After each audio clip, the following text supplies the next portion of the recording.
Welcome to the Triple Takeover Toycast. This is episode 63, and we've got a bit of a special one for you tonight. My name is Sixo, but more on that later, as we've got plenty of people to introduce tonight, because there are 5 of us on the pod, which I wanted to say is almost a first. We had 5 with Hasbro, didn't we, all together? But this is the second time ever, so that's still quite impressive. And we've got the TFNation gang with us tonight. Now, for those of you that don't know, maybe tuning in from across the pond or anywhere else in the world, TFNation is the UK's largest Transformers convention. I am right in saying that, aren't I, chaps? That is a definite fact. That is correct. Excellent. Yeah, I'm not going to get fact checked on that. Europe's largest Transformers convention. There you go. So I'm underselling you. So we'll get to them in a minute, but I'm joined as ever by my regular co-hosts. We've got still M.A.S.K. Not gassy M.A.S.K. Not gassy M.A.S.K. Not motionful M.A.S.K. Perpetually moving M.A.S.K. No, that's my son. Right, indeed. How are you doing, mate? I'm doing great, thank you. How are you guys? All right, thanks. Yeah, not too bad, not too bad. And we've got, you're from M.A.S.K. as well, aren't you? You're M.A.S.K. from M.A.S.K. TFsquareone. It's only been 63 episodes, man. Right, yeah. And about 20 years. But yeah, no, yeah, TFsquareone. I'm feeling every part of that, believe me. And then we've got Liam from Toybox Soapbox. What ho? What ho indeed. And then with us tonight for a special episode, we have from TFNation, Mr. Dave Mapes, who some of you may recognise. But only one half of it. Yes. It's true, yeah. I recognise myself when I look in the mirror and see Steve. I was going to say. Yes, for those of you that don't know, Dave and Steve are identical twins, fair to say. We are mirror twins, so we are literally Tomax and Zammot from G.I. Joe. Excellent. I'd never thought of it that way, but there you go. And we're also joined by the wonderful Billy Edwards. Hello. I do not look like a Mapes brother, unfortunately. It would make it easier, actually, if you did, in a funny way. Or would it? It would make it easier for printing staff shirts, definitely. Like, we'd just get one and share it between us. It'd be great. You're also not wearing stripes. Yeah. Oh, that was a zip you heard, and he is now displaying his stripes. This is like your Superman moment there. Can I just clarify that was a zip on my torso? Right. That was no other zip on my person. Yeah, this is a family-friendly podcast. So. Do you know, can we keep this like TFNation and the conversations that you have make it sound like you're passing us in a corridor really quickly, being very busy, because that will bring back the feeling of being at the con. So, chaps, we're so grateful to have you on tonight. It really is a pleasure. And we talked about doing this kind of pre-TFNation, I know, and kind of, in the run-up to 2023, because it's obviously just passed in August, just gone, and we've done a sort of, a post-episode on that and our experience from this year already. And we had talked about having you on, but I think just time being what it was, and I think we got conscious that you were obviously very busy in the run-up to the con as well. So then it became a question of like, well, why not get them on just a little bit afterwards and kind of do it when your head's probably a little bit clearer, I hope anyway, and away from, well, maybe not you, Dave, moving house and everything, but just to kind of talk a bit about TFNation and what goes into running a Transformers convention and things like that. Does that sound good? Yeah. Yep. Sure thing. Excellent. Fire away. Let's do this. Fantastic stuff. Well, do you want to start by maybe introducing yourselves a little bit? Actually, before we do that, maybe between the two of you, as a very, very basic starter question, imagine I am not a Transformers person and I was to ask you, what is TFNation? How would you define it before we talk about your role in it? Sure. Would you like to lead on that, Dave? Or? I'll let you lead and I'll pipe in if I think you're wrong. Okay, so here's the way I always describe it, because I have a lot of meetings with venue staff and such who may not know what the Transformers are. So I always say TFNation is primarily a large annual event which takes place in Birmingham in the UK presently.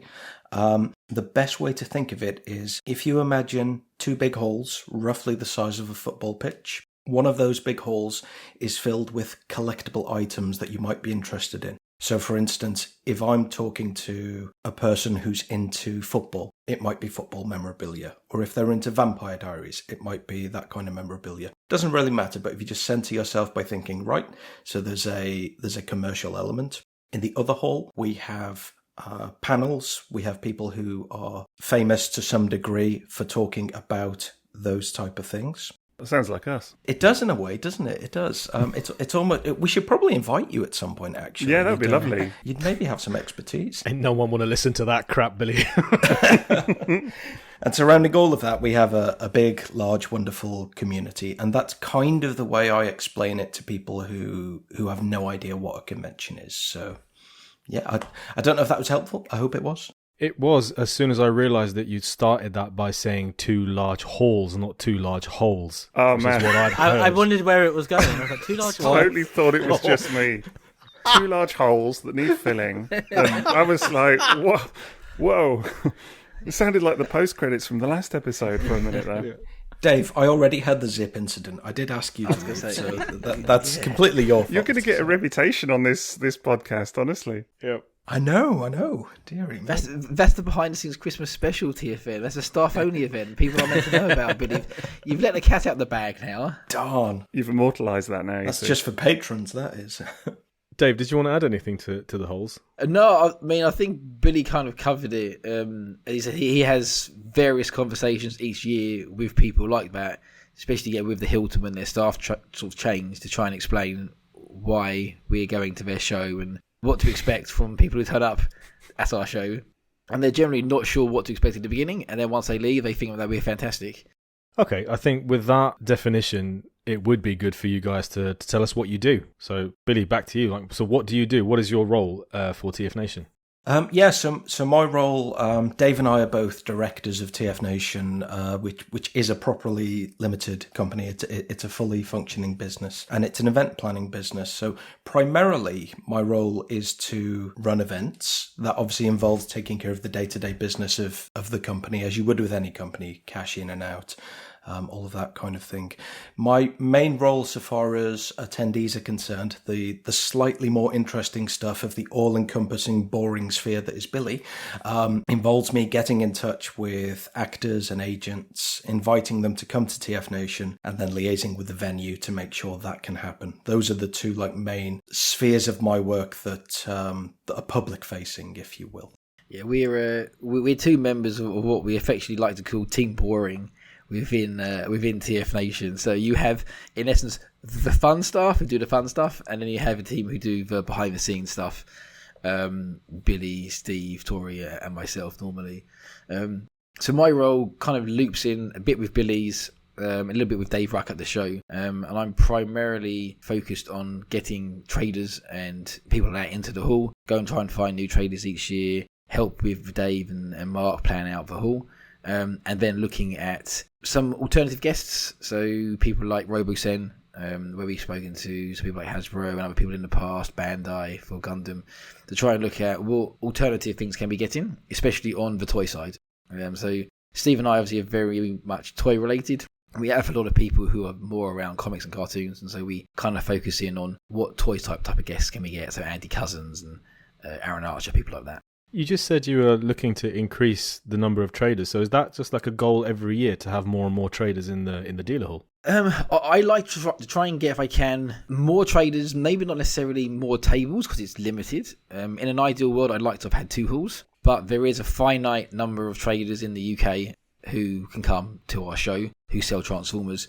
We've reached out to people overseas in the past, and it's even harder now because of Brexit to come over and sell. So it's kind of limited us on how much space we would get.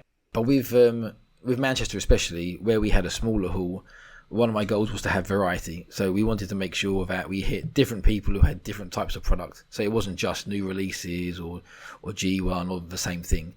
So again, we look about the show to try and find what variety can we bring. If we have 2 traders who are similar, place them at either ends of the hall so they don't clash. And then try and add, okay, what else can we do? Are there other lines that people will collect that we can try to entice those shops or traders in to say, okay, you may not sell Transformers, but if you sell Turtles or Power Rangers or G.I. Joe or Lego, Transformer collectors are collectors, and collectors normally collect more than one thing. Do they now? I was going to say. I don't know. Of the 3 of us, Liam's the one that collects other stuff normally. I've got a lot of other stuff. Yeah, all of toys. All of toys. not all of Transformers, although we discovered you don't have all of Transformers, do you? Because there's at least one that you don't. I definitely don't, mate. Yeah, absolutely not. I can assure you on that. But... Do you not have it now since we recorded last week? No, yeah. Hang on, I have it Now. What about now? Yeah, exactly. Yeah, now. On the Discord, someone said it about him shattering this image of him having all the Transformers, and it says, "Yeah, it's the one that I didn't have." And I was like, "That was in a lot of lifting in that sentence." Yeah, isn't except it? the people on our Discord that are trying to poke fun at me are like, one chap who's bought all of Brave within like 4 months. Do you know what I mean? And people And like all of that. G1. I know. So it's Very like- brave of him. Yeah, very brave of him. Yes. There we go. Do you know, it might be a little bit early for this question, and I apologise, but because, Billy, you were talking about liaising with guests and agents and things like that, is there a guest that you've been trying to get since the very beginning that you haven't quite managed yet? Or if you don't want to reveal that, could you at least give us an idea of who you'd really love to have at the show that we haven't had yet? Yeah, I mean, this isn't a dodge. I'm happy to answer the question, but it kind of depends on how you define, not you, but how we as a fan base define not quite managed to get yet. Because sometimes there are very valid reasons why we can't get guests. I think I'll address it straight away because obviously the cat's out of the bag. In 2020, we'd invited Peter Cullen to come. The original voice of Optimus Prime, for any newer fans who might be listening. Never heard of him. He's really good. He's a up and comer, but I think he's got did legs, Eeyore, honestly. I think he's got a did big Eeyore. future. He has. Yeah. He first did the 2007 film, I think, didn't he? Yeah. He's no Neil Kaplan, though, is he? Oi, leave Neil Kaplan alone. Right. Inside joke. Great guy, by the way. Yeah, so that's definitely somebody who, it's out there, it's public knowledge. We'd love to bring him along. I don't think there's any harm in saying we'd love to invite Frank Welker someday as well. Those are the two actor type guests that are most commonly requested by attendees. It's really strange when somebody asks, okay, if you put Mr. Cullen aside for a second, because we know the reason we've not had him was because we cancelled the 2020 event because of COVID. We know that. So if you put that aside for a moment, or if you take yourself back in time to a little bit before that, it would be quite common for people to ask, why can't we have this style of guest? We really like the guests that we have, but maybe why can't we have somebody in a more prominent role in a movie and stuff like that? And it's an interesting one because those questions tend to come up in social settings. So it tends to be at a meetup or in a pub or something. And there are 6 to 8 people around. And then somebody will instantly jump in and say, oi, because he's worth loads of money, innit? It's going to be that level of answer. And yeah, there are financial constraints, but that's often not the reality of the situation. Or if there are, it's certainly not the case that we've ever had guests coming to us saying, we want this much money or we won't come. Apart from one guest, there was one person once who I got in touch with. I don't know if I should reveal their name, actually. Yeah, you got it now. Sixo, innit? I don't Sixo. know. Always Sixo. Yeah, it was me. Absolutely. So I had an idea for what I thought would be a really fun guest. So here's the thing, when you're judging guests, you have the finances in mind. There comes a level when the finances are so far out of your ballpark that actually it can become quite interesting to that person just as a bit of a joke to send in a video, and they'll do it anyway. That's how, in the past we have video messages from people who you would never expect to come to the UK, for example. So I reached out to a guest once and we never got through to the guest. I must stress. So this potential person knows nothing about this, but their management told us that for a 30-second video, they'd need at least £500,000. What? That definitely wasn't me. I politely declined on that. You know what? As fun as it would be to reveal it, I think it'd be more fun if people just guessed that for a while. I think that'd be really fun. Yeah, leave it up to speculation. People listening can message in and tell us who they think it is. But yeah, there are lots of guests we'd love to invite. There are lots of factors that go into it. One of the things, and I don't know if this will come up in one of your questions actually, M.A.S., so I apologise if I'm preempting at all, but one of the factors certainly post-COVID that we're contending with is TFNation's rather unusual autograph policy. So to put that into context for anybody listening who has not been to a TFNation event, typically you are not charged for an autograph.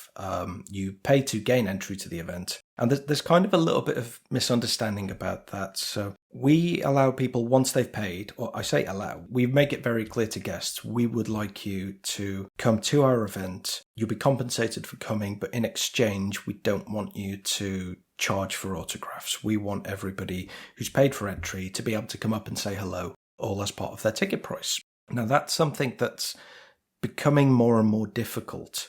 Because we're one of the few remaining events that actually has that kind of stipulation. And so for some guests, it's no problem at all. For some guests, there's kind of a hybrid measure whereby, I mean, we've only ever asked guests to give up to 2 autographs on an attendee's item. You know, I would never ask a guest to come along and say, hey, do us a favour, sign limitless free autographs for us, please, because I think that's asking for trouble. And as much as we have to look after attendees, we also have to look after our guests. And if the situation works well for both parties, that's when you have a really good chill atmosphere at the convention. But yeah, since COVID, that is something that has been difficult. We've had actors who've been out of work for a couple of years and are now in a position where they're being invited to conventions where you do charge for autographs. So coming to us and not charging is very difficult for some of them. So that can be a barrier sometimes. So probably a roundabout way of answering the question, but it's never a case of somebody is simply too expensive. It's more a case of there are so many kind of ancillary factors and things on the go, and they don't always quite align. That's fascinating. We also like to look at the types of guests that we have. So there's kind of a variety of different ways of sort of having varieties of guests. We're making sure it's from different shows and different genres. But there's also the type of guest that we like to call our bar guest, who we know they're going to be in the bar. They'll just chat to people during the show. Oh, that's not your euphemism for pisshead. Well, you're talking about Nick Roach here, right? James Roberts, Nick, James, Greg Berger, people like that who, they're generally Peter Spellos when he was well, he could come over. They would go and interact with fans, and they may not necessarily be in some cases the biggest name draw, but once they come once, the fans really latch onto them, that they're open, they want to engage, and then they want them to come back. Yep. Okay, so now he's talking about us. We'll generally then try to see. Okay, we want to have someone in that role every year. Yeah, that makes sense. Then we have what we now class as our Uncle Bob role, if you like. So a creative person, if it's Bob Budansky, in the past may have been Simon Williams or Simon Furman, someone who could talk to us about something they created over a period of time. Yeah. Maybe being a bit more wordy, but behind the scenes, we had Emiliano, we've had Aaron in the past. I'd like to get Yoki-san over from Takara. Oh, that'd be amazing. Yes, please. It would be nice. Matters High's just lit right up then. Yeah. We've had discussions internally in the past about looking at Japanese G1 voice actors and thinking, don't know what the demand would be for that, but do we get a Japanese G1 convoy voice actor to come over randomly? Because one of the things we have as a show, Tori speaks Japanese, so she can act as our translator, and it's just looking at. There's a finite number of guests within G1 and other parts, so who else is there that could be a bit unusual and bring in, and we like to try and have that arranged. So when, especially Billy at first, when he's looking with Tori at the guests, it's quite interesting to look at. Right, we want to have different demographics and we want to have different types of guests that we can use, and then thinking with Dave Wallace, he's fantastic on stage. Right, what can they do? What else can they bring? Is there someone like Jim Burns, who we know is a musician? Well, he could do something on an evening show, so that helps us out with things like Club Con. So yeah, there's quite a lot of thought which has to go into which guests we would have in one year, and why sometimes we spread guests out over a couple of years so we don't have 2 of the same people. Yeah, it makes sense. I guess as well, people like Sue Blue, who you obviously had this year, which was created a huge amount of buzz. And I thought that was interesting because, like myself, having never been to, let's say, BotCon or, any of the kind of big name US conventions, you read about these guests or hear about these guests going to those cons, and they've been going for years. I'm like, I don't know how many times someone like Sue Blue has been to BotCon, for example, but those are the types of guests that become mainstays of the sort of American circuit. I think it's fair to say. But actually, for fans on this side of the pond, we're just not used to that at all. You know, we're used to kind of reading about it on a website or whatever and being like, oh, I guess that was fun then. I'm sure they had a great time. So it's really exciting to kind of see faces like that, I think, propping up at TFNation. I think it makes a real impact. I think a great example of that was Stan Bush, who we brought over in, I think it was 2018. So I don't mean this in any kind of disparaging way, but I'm sure Stan would probably agree with me. He's, like Sue, has been to quite a lot of US conventions and Canadian conventions, I'm sure. But Stan is a singer and a musician and a performer. There comes a point where that doesn't fit into every show. Mm-hmm. And so once that doesn't fit into the show, what do you actually do as the guest? And the reality is there isn't a lot to do other than sit and sign autographs and take pictures with people, which Stan was fantastic with. He was great with meeting people. So I'm he was sure in the he's bar. still... I kept seeing him in the bar. He was. I'm sure he was still a great guest over there.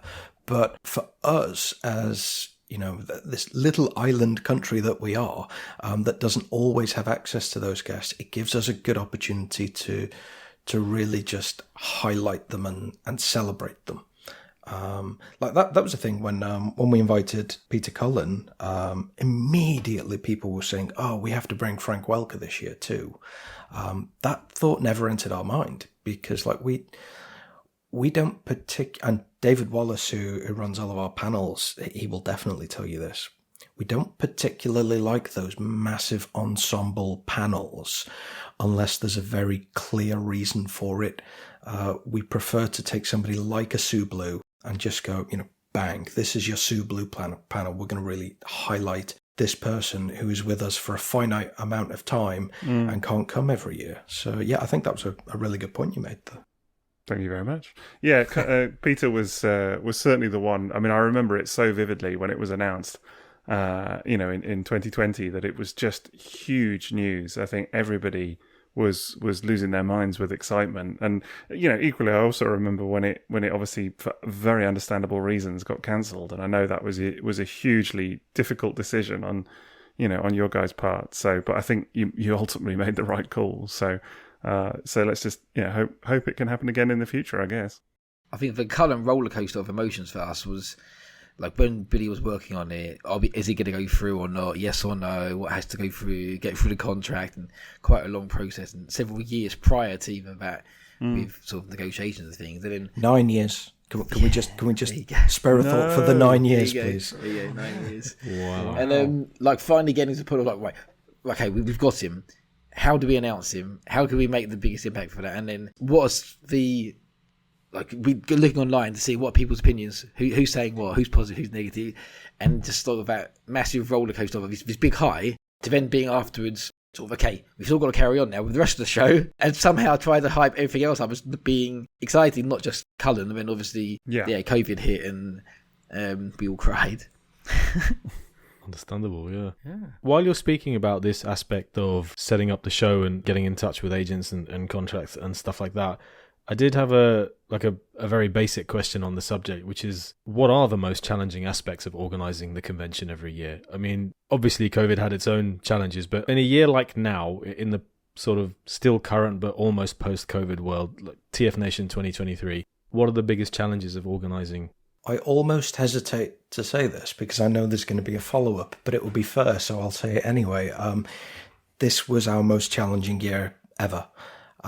Which I wouldn't have expected. If you'd have told me that in advance, if you'd have asked me in advance, what do you think would be the most difficult year?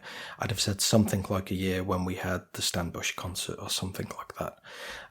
But this was by far the most challenging year we've ever had. And I think, I don't want this to be a wishy-washy answer, but I think it comes down to there just being so many moving parts.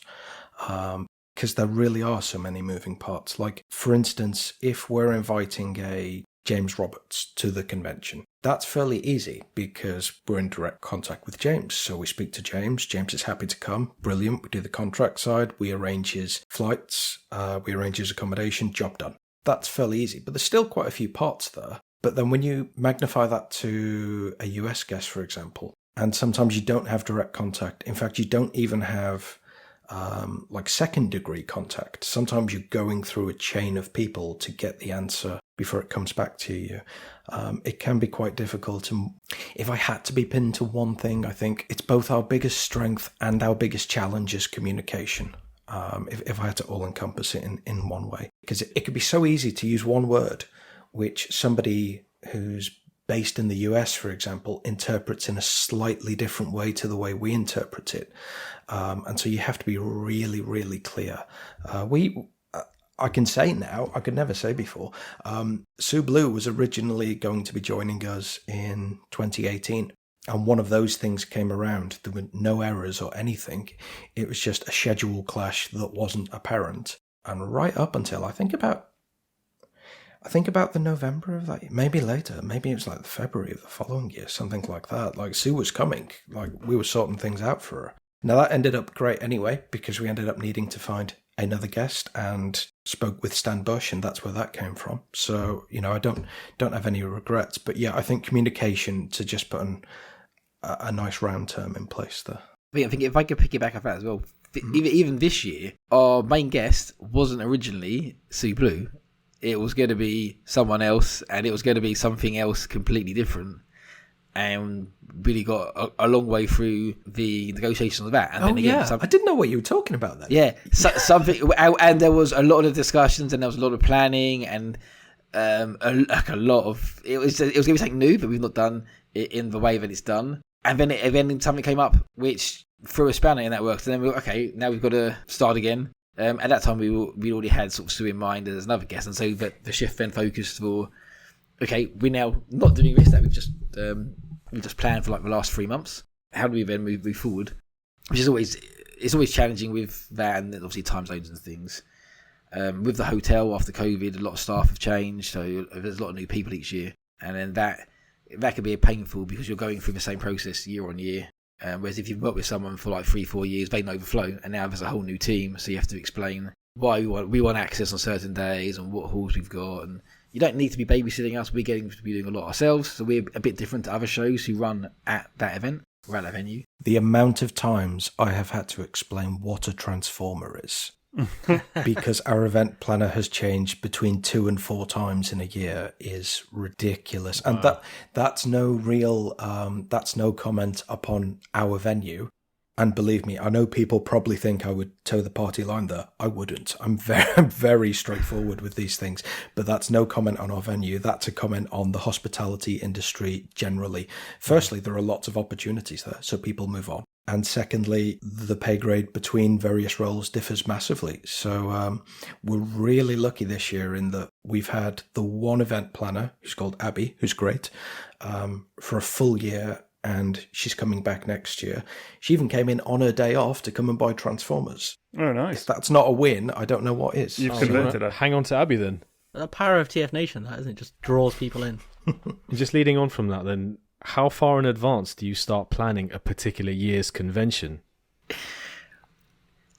Depends on the detail there. So if we go back all the way to the beginning, when we first discussed TFN back in 2015, we had ideas for the first show, but we made from a boring perspective, a 3 and a 5 year business plan for where we wanted to be based on numbers and money. And then usually each year, as we've sort of got things running smoother, we have a bigger window which goes through. And we're quite often working on 2, maybe 3 years at a time in a way. And it's usually Billy who's having to juggle things between his left and right ear as to which year he's on and who he's talking to. So you're simultaneously working on different years of so right now you would be working on 2024 and 2025's convention planning. Yes. Yep. So it's really strange. In convention world, when you say this year, you mean next year. Right. And when you say last year, you mean this year. And you have to try and get that straight in your head. So yeah, that's correct. We confused ourselves by adding in Manchester as well, which was great, and we've got other things planned as well. We then have to look at, right, well, okay, it's much smaller, but what are we doing in March? So now we've got March 2024, August 2024, what we're doing in 2025, and trying to sort of rack and stack guests and what we're going to do and things like that. Yeah, I was going to say, I presume that the mini-con, which for those that don't know that are listening, this was your kind of like half-year smaller convention in sort of, I was going to say in the north, more in the north of England, wasn't it? Because your regular con is in the Midlands, of course, for those that might be confused about geography. Well done. I was about to pick you up on that. Yeah, absolutely. Yeah. People do say it's the north, and I'm like, it's not the north, it's the Midlands. Thank you very much. It's practically the Arctic. It's practically where I am. I mean, I'm expecting a show here soon. If you're going to go north, you might as well go properly north. You think everything north of the M25 is the north, honestly. Yeah, even that's north. No, it's not. That's the south. That's if I have learned anything from convention planning, it's that Watford onwards is the north. Right. That is the reaction. And I say that sat in Liverpool. People do forget about the Midlands, though. I often find this. It's like you've got London, and then you talk to some people, and they're like, "Oh, is that near to Manchester?" And I'm like, "It's a little bit in between." And that's the bit that people forget about is the Midlands, for sure. We're both in the Midlands, aren't we, as well? Exactly. It's a real place. I'm proud. But, so I presume that the mini-cons are going to continue then. That sounds like that's the case. Yeah, absolutely. The mini-cons are really cool because, the initial plan for it, I mean, the Minicon plan had gone back numerous years. This was something we were planning quite a few years before the pandemic. Once we returned to live events, we were very aware that there were people out there who could not get to our first event back for whatever reason. And that meant it would be another year till they got to see all of their friends. So I was like, okay, well, cool. Let's put together a smaller event. But we didn't want to do it in Birmingham because we'd always wanted to trial this smaller event idea. We chose Manchester. It could have been anywhere, but we looked at our demographics and we thought, right, we know we've got quite a few attendees from there, so we think we'll have enough people there that it will still be a nice atmosphere. Mm-hmm. And the real hope was, can we pick up new attendees there? Because if they like it, they might come to the big event. And that definitely seemed to be the case from all of the figures. Yeah. I was going to say, well, I can't tell you figures, obviously, but I can tell you kind of first-hand, experience of speaking to people. I do know of at least several people that Liam and I met at the Minicon that then came to BigCon, if you will. What do you call it then? If it's Minicon and BigCon, does that work? Little TFN and Big TFN. That's yeah. We do need an internal name for that because right now they're called Minicon and TFN, and they're both TFN, really. So, yeah, exactly. BigCon, Maxicon. You go through the Hasbro naming conventions. One year it's going to be leader class, one year it's going to be supreme class. And exactly. You do it like Fizzy Pop. Like it could be like a TFN Zero or TFN Diet TFN. Right. So Liam's neither gone of off those on are one. good connotations. Yeah, that's not the way to go about. TFN sugar free. We've got Liam onto fizzy drinks, which is never a good sign. We could be here a little while circling this particular topic. But no, we spoke to a couple of people who'd come to the Minicon, and they I think very much as a kind of dipping their toe in the water kind of thing, because I often think this, that, and because I've been that person as well, that, in a former life, loved Transformers, but I was never sure if I could see myself, going to a convention. I had been to toy fairs and things like that, and I had been to BotCon Europe in '99, which I've mentioned on the pod a few times, I think. But, in my more adult life, and particularly the first year I went, because that was the year that my son was due, and he was due kind of a couple of weeks after the con. So it was all kind of, can I actually see myself doing this? Do you know what I mean? And I was so pleased that I did and just had a whale of a time. But I do think that there are people still that, and I'm sure you know this, that obviously are just sat on the kind of periphery, if you like, but they're just not sure about like a full weekend or whatever. Yeah. So, and I think you definitely got, well, we met them, some of them at the Minicon. Conversely, we also did meet one person that came to their first ever Transformers event and said, I don't think this is for me. Do you know what I mean? And it was purely, I think, just the being in a room full of... as well. Yeah, exactly. I think being in a room full of nerds, I think the reality just struck home of like, actually, no, this is not my scene, which is, fair enough. That's how it goes. But that's the only person that I know of that's happened with. Generally speaking, we often think that ourselves sometimes. Come the Sunday night, we all have that moment. Why are we doing this again? The Manchester show, it went down really well for that. We picked up new traders from the show. We had people who come with attendee, and the idea was make it more local, try to aim at that local market. We're looking at possibly doing others in the future. But even with Robertson started at Manchester, and I started talking to them early part of the year. I wanted them to come to August, but I was looking at trying to see, can I get them to Manchester just for something different? Because it was looking at, again, what's the draw for Manchester? Robertson haven't been to our show before. It's new. People haven't seen the product in person, so let's get them over. And we spoke with Rocky a few times beforehand. As also like, this is our, I can't remember how we worded it. This is our intimate show, I think was the wording we used, rather than the smaller, to sort of try and control maybe what his expectations could be. And he came to that, liked it, and obviously we said, right, okay, we definitely want you back in August. We want to have you on a panel to do more, and then try to explain how much larger August show is to Manchester show. Yeah.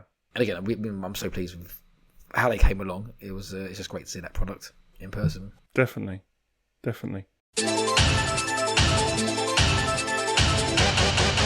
Okay, semi-related then. You're talking about setting up the mini-con and your plans for TFNation. And interestingly, that Sixo mentioned that there are people who don't come. They're right on the cusp of coming to the shows. And we have people who turn up and realize it's not for them. When this became TFNation from Auto Assembly roots, what were your priorities for TFNation when you took it over and it ceased to be Auto Assembly and TFNation was born? What were your main priorities and aims? That's a really good question. I'll start, and Dave, if you want to jump in, by all means. I was going to say, it'd be interesting to see our different viewpoints on it. Yeah, please do. We're always very conscious, especially when looking at guests. To us, if we invite a guest 3 year apart, that might feel a bit close, but actually, there are people who weren't in the fandom 3 years ago.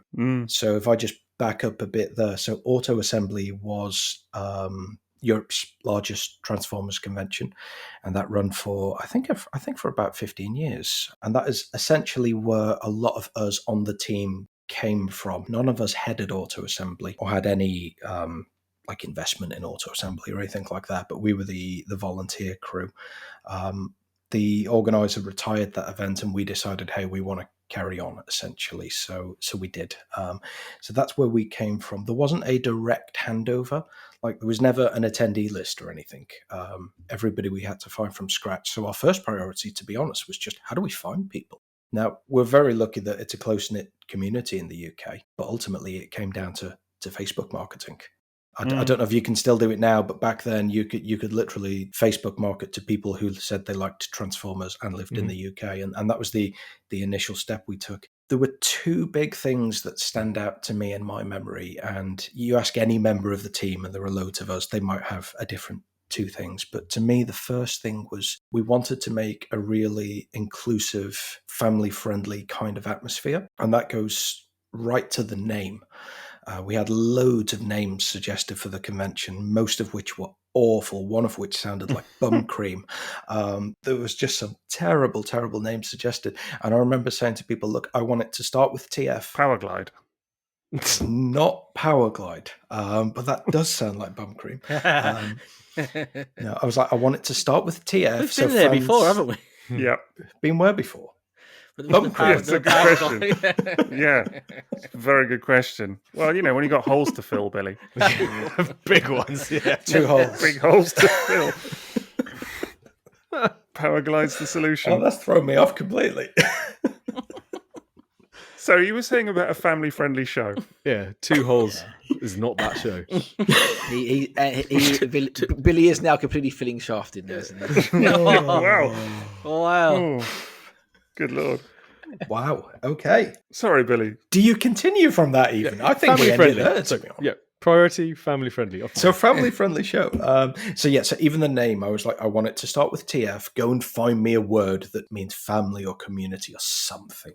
Nice. So that was where the name kind of came from. I think it was Tori that suggested that eventually. It was Tori, yes. Was it Tori? Okay, yeah. Cool. Yeah.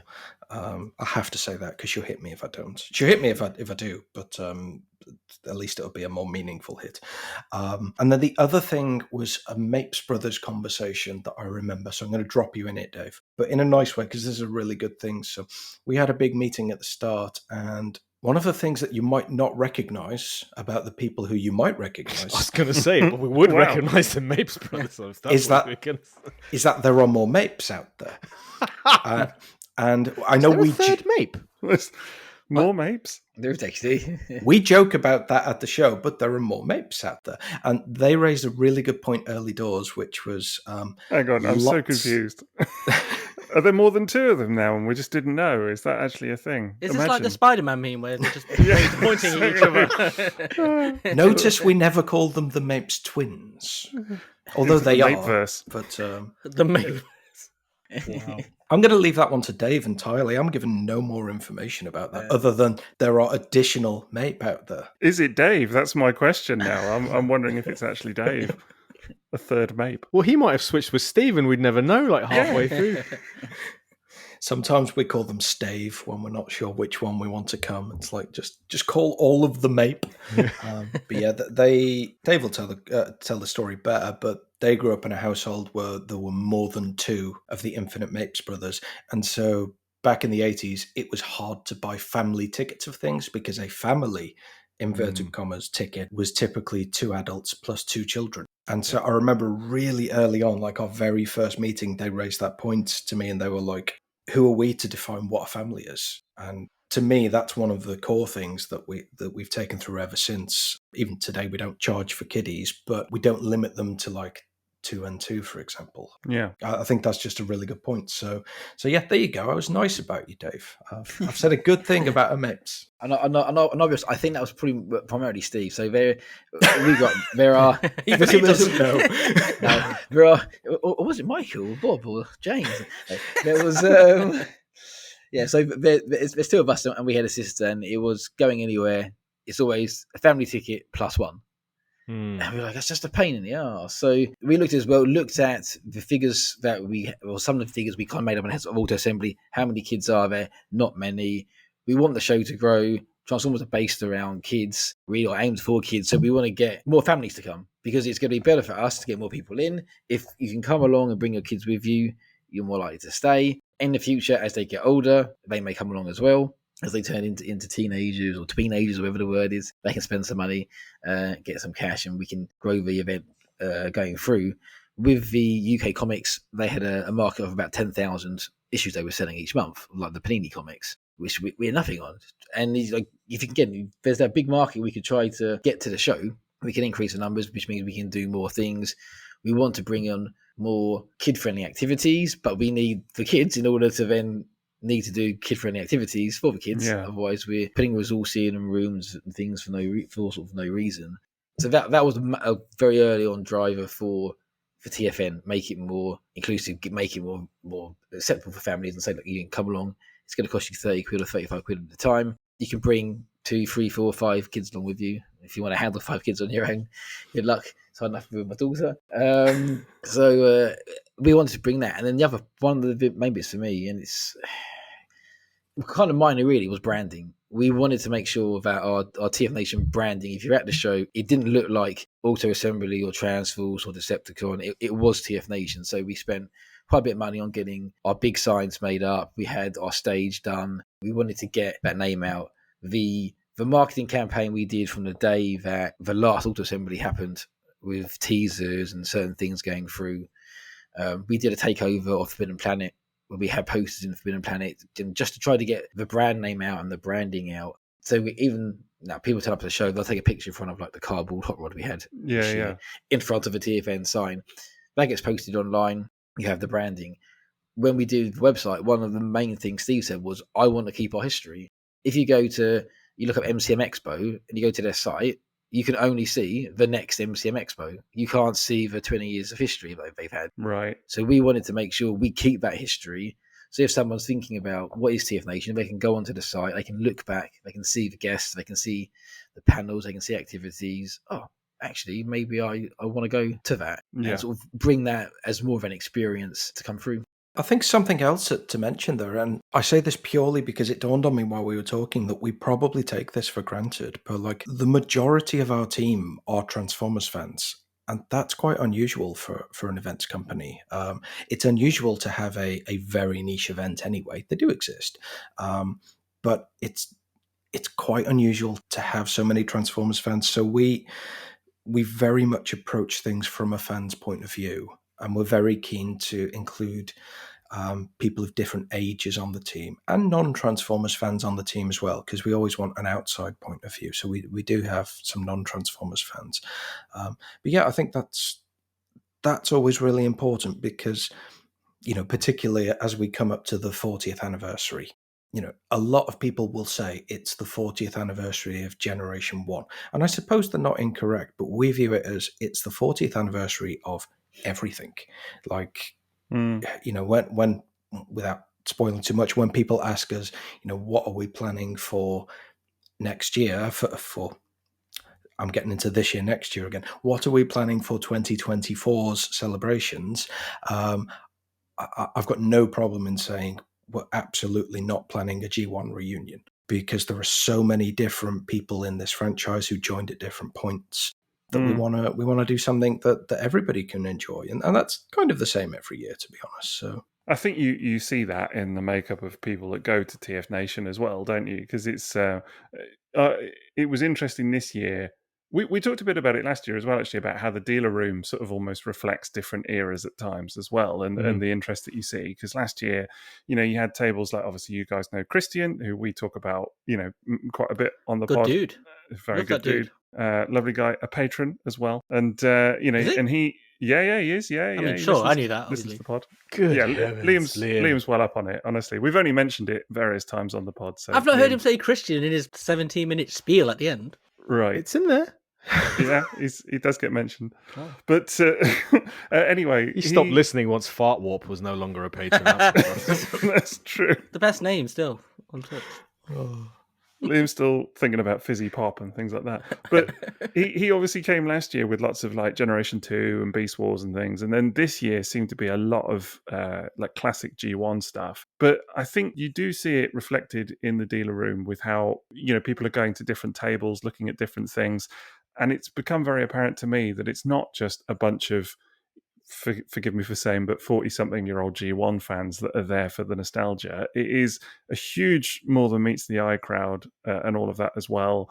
I presume as well there'll be a lot of people that are influenced by, kind of grow up with the Bayformers films that are there. But Definitely. You've got a lot of the younger crowd that come as well. It's a real mix, isn't it? yeah, and I'm glad you said that, because one of the things that I've always said quite vocally to the team is that, when people of my age, most of the team, when we started coming to conventions, everybody at the conventions looked like me. That there were very few females, there were very few people of other genders, there were very few people of color. Everybody looked like me. And even at the time, that did feel a bit strange. But certainly now, I mean, if you were to go to TFNation now, you would feel like you were transported back in time if everybody at the event looked like me. And I think not just TFNation, but life generally, like, we're such a better place when people from all walks of life and all backgrounds come together. I think that's just a non-starter of a question. It just is the case. And so that's something which we've always been really keen on thinking about, is what do we, as those fans from yesteryear, what do we really like? Okay, cool, we can accommodate that. What are we maybe not so familiar with? What are other fans into? What are the younger demographic into? And that's where we're constantly reaching out to younger fans, because it happens. Stuff falls through the cracks. Life happens, and you're busy with things. And maybe you haven't seen Earthspark, or maybe you haven't read the most recent comic book, but there could be a new character in there who's, setting the scene on fire for younger fans. So it's really important that I think everybody comes together. It's not our convention, it's everybody's. And that's something that we're really, really keen on. Yeah, I've heard this is the really strong up-and-comer called Hot Rod, which you might want to mention every now and then in the convention. That's a really good point you're making, because the next thing I was going to ask you was, obviously you're aware that TFNation as a Transformers convention gets amazingly good press. And when you compare that to other Transformers conventions of the past, wherever in the world we're talking about, that's not always been the case. So something that you guys are doing that's to do with the makeup of your team and the formula that you have for your marketing and the way you establish this inclusivity is working, because not only has your press remained positive throughout, almost from the very moment you became TFNation, it's also attracting people as a result. There is always a positive buzz around this show. There is always You don't have to go far to find people inviting more people and people saying, I really want to go to that show. I think it's always been strong for us to have that inclusivity in an event. We didn't want it to be, in essence, an old white man's club, which it would have been if it was just G1 because of the age of what it was. We wanted everyone to come to feel welcome, and then they could bring other people along. We have Mark spends a lot of time planning out the trade halls with Billy and Dave Ruck, and we make sure, right, is there enough access for disabled guests and users and attendees to coming along? We want to make sure that there's disabled access. So when we've looked at alternative places, when we looked around for Minicon, for example, we'll look to see, right, what's the accessibility like? If it isn't there, we're not interested. We need to make sure that we have full accessibility throughout the show, because otherwise it's just a no-go for us, and that's sort of point one within how we plan things out. We want to allow it to be a safe place for people to be themselves and to express themselves in that way, and it just encourages people to do that. We can get more people in. We've had bits in the press on the BBC where there was an article which they wrote about inclusivity at events, and TFNation was one of the events they spoke to, because an earlier article was about toy collecting is just a male thing. Oh, I remember that. I remember the backlash that received. Yeah, that almost and forced we were like, a follow-up article. Yeah, no, here are our stats. We're, I think, like 40-60% gender split, or whatever it was at the time. I've had conversations at Hasbro UK and Hasbro US, and we've gone through our figures to say that we are an inclusive event. You know, historically, Transformers was a boys' toy line. It's sort of different now. It's just open to anybody. We have the stats to sort of go along to say this proves it to you, and you know, we're here to welcome everybody. Yeah, I think it's brilliant, honestly. And I'm only sorry, I said this on our TFN wrap-up episode last time, but I'm only sorry I missed the drag act this year, because I think that is an incredible piece to the to the lineup, as it were, as well. So, but I just think that is exactly what's needed in this day and age, and for a fandom like this as well, and for a hobby like this to kind of, I don't know, shine new light on it and get new fans in. I think it's phenomenal what you guys are doing. I'm sure I can speak for Dave as well. I want to say we really appreciate that. But at the same time, and I know that you won't disagree with this either, you know, if what we're doing is well received, that's fantastic. But from our view, it's just common decency. Yeah. Because like we wouldn't want to attend an event where, you know, other genders were not welcome, or people who didn't look like me were not welcome. So we're definitely not going to do that at our events. And I think that's all it is. I think it's just really just be nice to each other. I'm getting on my soapbox here. I do apologize. I hate the word tolerance. I hate the word tolerance. And tolerance has always been used as a really positive word in the past. You know, you should be tolerant of other people's lifestyles and other people's views. No. Why should anyone have to tolerate you? You should be accepting of people. You should embrace people. Don't tolerate anyone. So yeah, sorry, there's a plane going over. I apologise if you can hear that. I thought it was Maz's toilet flushing again. Not this time.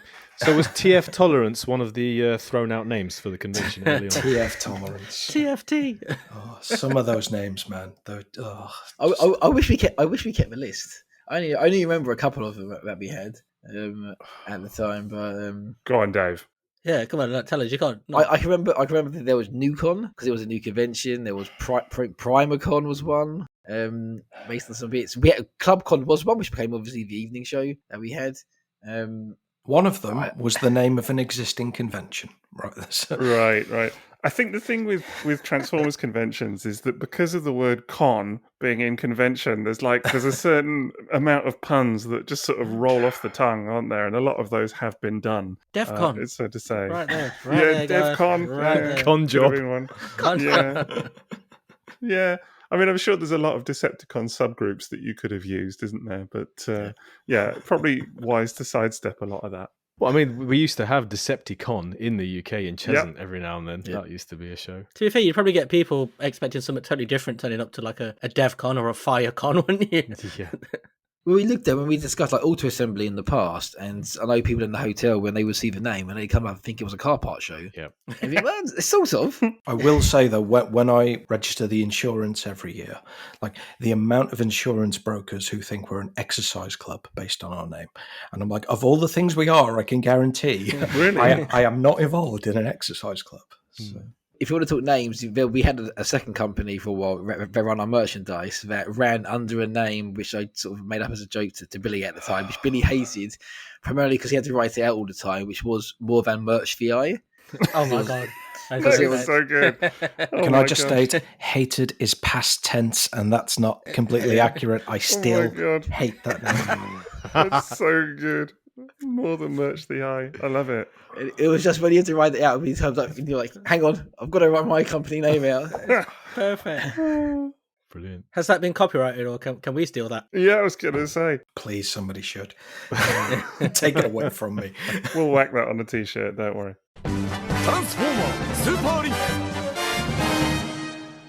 So speaking of the convention this year, or any year that you've done, what is your criteria for labeling any particular year's TFNation a success? Primarily at the show is to see, are people happy, and what, if anything, went wrong. Would be like primary. And when we've come away from shows in the past where we've been unhappy, everyone else said it's fantastic, and we've started going, no, this thing didn't work in the background, this didn't go right, we need to make sure we improve this.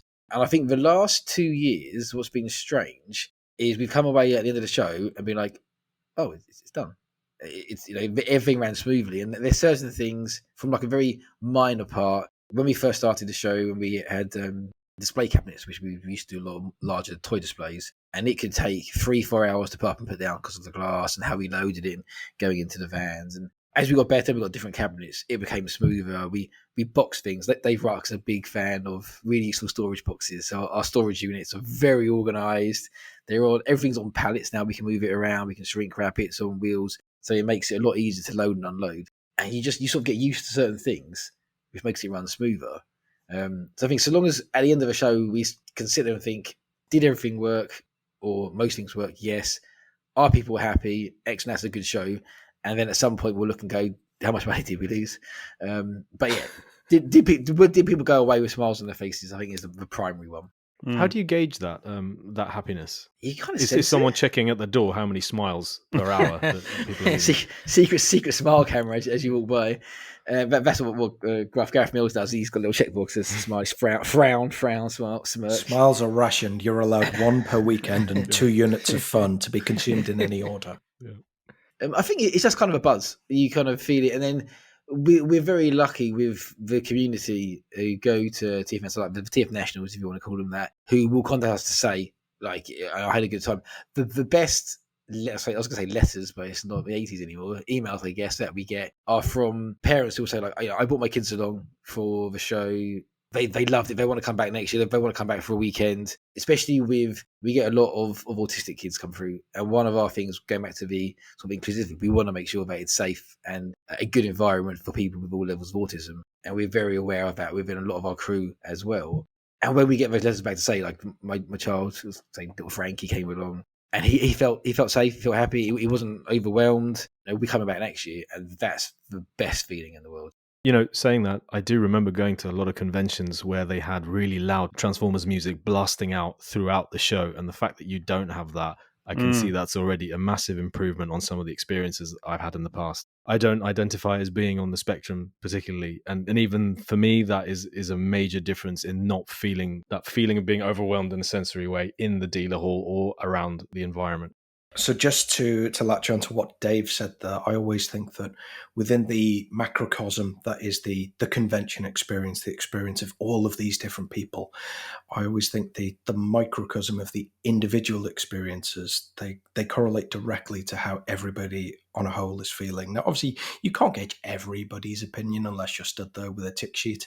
And I'm sure if you would, everybody's opinion would go down because it would take them ages to get out the door. They wouldn't be very happy. But I always think when you have community members who are really friendly and vocal, and they're happy to come up to us at the end of the event and say, oh, I really enjoyed this and I really enjoyed this.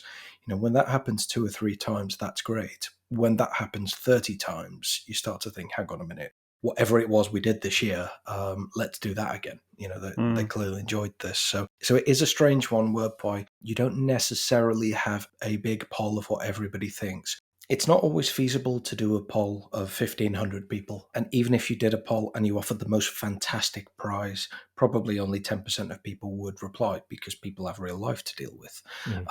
So it's difficult to get a true sense of what everybody thinks, but you can get that sense by speaking with individuals. And one of the good things about our show, both from our side and more so the attendee side, is that the attendees are by and large absolutely lovely, vocal, but in a really lovely, friendly, engaging kind of way.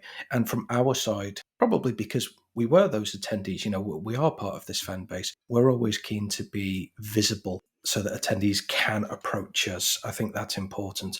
And so, when you have a couple of people telling you they really enjoyed the event or it meant a lot to them, that's brilliant. But when you've got 30 people saying that, all of a sudden you start to think, oh, actually, might not be able to speak to everybody here, but if we're hearing so many positive things, whatever we've done this year, whatever's come out of the mix, we've clearly done something right. Well, I think I speak for all of us, I'm sure, that when I say that, we obviously get the unfiltered opinions, if you like, in the respect that people, if people are, maybe you're worried about people just being nice to you or whatever, obviously the people that we speak to, it's they're going to just say what they think, aren't they? And I don't think I've ever really heard a bad word about TFNation. Do you know what I mean? Like, No. genuinely, I'm saying that. I'm not just, kissing ass or whatever. Like, I honestly can't think of a time that somebody really was like, oh, yeah, it was really bad convention. This was terrible. I've not heard any of that kind of talk. No, It's I always don't think pretty I've heard. uniformly Good. positive. I mean, please let me know if you do. But no, that's encouraging to hear. Yeah, no one's ever had anything show related turn them off attending.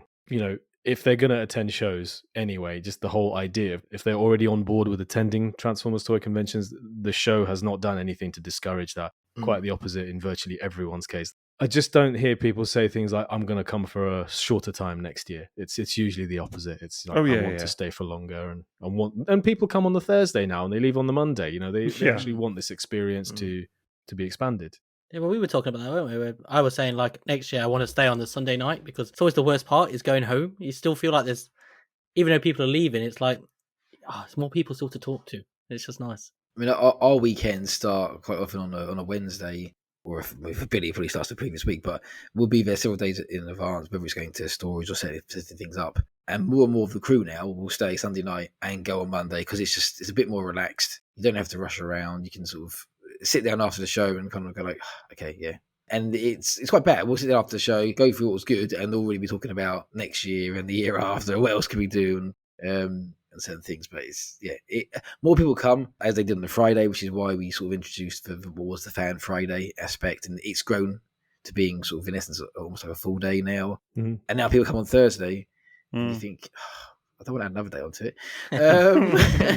But you've done a good job, and again, this is something we said in the main episode, and I know I said this to you at the con as well, Dave, but you've done a good job at turning the Friday into more of an event, haven't you? Because I think the first year I went, the Friday was like a nice to have almost. It was like there were some good panels on, but it was really kind of, the Saturday and Sunday were the event, as it were. Whereas now Friday feels quite unmissable. And I'm not just saying that's because that's when our panel is. I'm like, for other reasons as well. The Friday is great because the dealer room's not open, so it's really good that everybody just mingles together. People aren't like zipping off and going off looking around and stuff. It's just like everybody is together and doing things and going to see panels and stuff. Yeah, that was the key thing, because we've had people ask in the past, why don't you open up trader halls on Friday? Well, one, because we want to give the traders a day to set up. If we can get in on a Thursday, they can come in early on the Friday.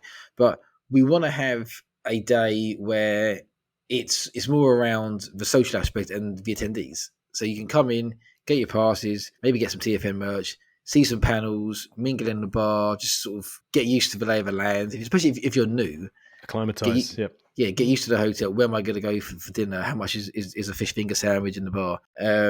Sort of thing. What's the pool like? And then you hit Saturday. Okay, go spend money. And the amount of money spent at TFN by people is obscene now. It really is that we've scary. Speaking of some of the traders, wow.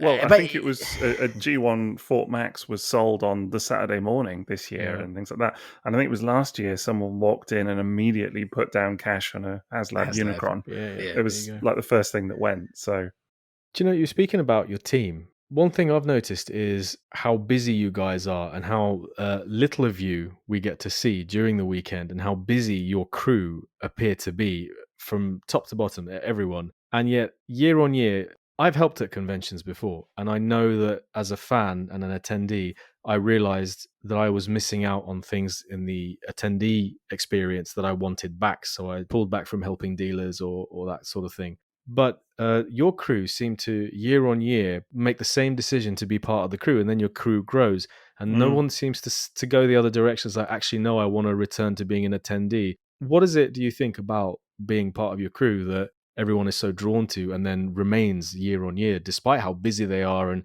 how it can sometimes limit how much they can attend the show, quote unquote? Billy's very good at blackmail. So Okay. one shot in, Oi.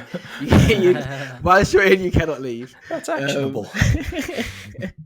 No, I think we're really fortunate that a lot of the crew have sort of been there, done that, and so maybe going to buy stuff at a show or doing other bits is less of interest now. More we go to do because we like doing what we're doing. Nick and Rob seem to find a way of still buying tons. that's the. But yeah, I mean we have some fantastic crew members. I mean Nick and Rob, obviously I've known for years, like you guys have done. Dave Rugg, Dave Wallace, who's like there's no better stage man at any show I've been to than Dave. He was born to be up there. And we had more volunteers this year. We'll probably have more next year, and it has grown, and that's been a godsend to some people because it's allowed people to go and have a break. And to you've now got time to go and see panels, to go and see the trader halls. And I've done crew schedules in the past, and I'm glad Dave Ruck does it now because it's a horrible job trying to go through and work out right who's on where, when are they on, what panels do people want to see. And it may be, as we haven't announced all the panels early on, someone will volunteer. Yeah, I'm happy to do 6 hours a day. And then they go, oh, hang on, Triple Takeover coming on a Friday. I want to go and listen to that panel, but I've just volunteered already to do. Good people, whoever those are. Yeah, I don't know, yeah. Like them. I believe one of them is Brad from Bradford, isn't it? I'm not sure. Brad from Bradford. Oh, you've heard from him too. You've heard from him too. No. He's been writing us some letters, actually. Yes. Actual letters. He's good. Very chatty. Good lad. He's got some odd requests. Yeah. From the fine city of Bradford in Yorkshire. Lovely place. Do you know what? To approach that question from a different angle, though, joining the crew can often be the gateway for people. And so, like, if I use my own experience, I've talked about this before, so don't mind saying it. Like, I approached Transformers conventions from a place of really heightened social anxiety. I was always the guy on the forum who wouldn't meet up with his friends in real life. And I got the mickey taken out of me, something rotten because of that. And when I eventually plucked up the courage to go to an event, it was brilliant. But my favourite memory of that event, which was Auto Assembly 2008, for anyone keeping track, wasn't anything from the event at all. It was being sat in a pub beer garden. And I'm like, I've got a burger. I've got 12 mates who I've kind of known, but I've never met before. And I've got a G1 Skylynx. This is the greatest day of my life. Yeah. So I came back the next year, 2009, and I felt massively out of sorts. It was just like, I have no clue what to do with myself. There are toys there, that's great, but there are toys on the internet. I can buy toys anywhere. There are nice toys, good, but like, what do I do now? That was half an hour. I've got 2 days of this to go. And that was what I volunteered. And I know that several other people have volunteered even before coming to their first event. I think Dave Ruck, who's one of our most senior crew members, had never been to any kind of event before, just Googled, found Auto Assembly it was at the time, and was like, right, if I'm going all in, volunteer form straight away. So I think that's a great way for people to get involved, and then, like you say, you form that camaraderie. You stay involved at that point. We've had people come over from Canada who have came over as volunteers because they wanted to come to the show, but what am I going to do for 3 days as an attendee? Okay, I'm going to volunteer for a bit, so I've got something to do whilst looking around. And there were I think there's some volunteers this year who'd never been to TFN before. So it's kind of that I can dip myself in where I can see what the show's like, but I'm also able to keep myself busy, and maybe I've rostered on for like 4 hours, so then I can disappear for a bit and come back. And there's other sort of, I suppose, perks. Some of the volunteers, if they're helping out in the dealer hall or something earlier on, they can get earlier access to have a look through and see what's going through. We can meet some of the guests and things. So it takes some of that away. We're rather having to worry about, I've got to try and work out when am I going to go and see somebody? How am I going to balance this out? And then the other part is if you're buying toys, we have an office off and people will put it in there. So rather than having to go up to my room, I can put my stash in the office and it's somewhere to store things. That's always useful. Actually, on that topic, now that you're on the other side of the convention as organisers, what would you most like attendees and fans to know and understand about toy shows that you don't think they do? Attendees who already attend, or like new Yeah, attendees, I guess or because I know we think we have an idea of what goes into organising a toy show, and we see it from our side of the table, and even our experience is a little bit different to the regular attendees now because we are invited as guests to perform on stage, and that comes with its own perks and its own responsibilities. But just your regular showgoers, your customers, your clients, they have an idea of what this convention is like, but their opinions are sometimes formed by not knowing what you know. But if there's something you would like them to understand better than you think they currently grasp, or something you'd love to sort of let them in on that they never really get to see or understand from your side of the table, what would that be? I think Dave may well have different ideas to me on this, so feel free to jump in with something different, Dave. I feel the big thing is the finances of the event, because, as you say, we get a lot of positive reviews, which are brilliant. We don't get too many negative reviews, but we get critical reviews sometimes, and that's good. I encourage those. I'm always very keen, don't tell me you enjoyed the event because you think I like that, because ultimately that doesn't help anybody. If there's something that we can improve, let us know about it. And one of the questions we get quite often is about, finances and ticket prices and things like this. Ultimately, they're just driven by whatever we're delivering. It's as simple as that.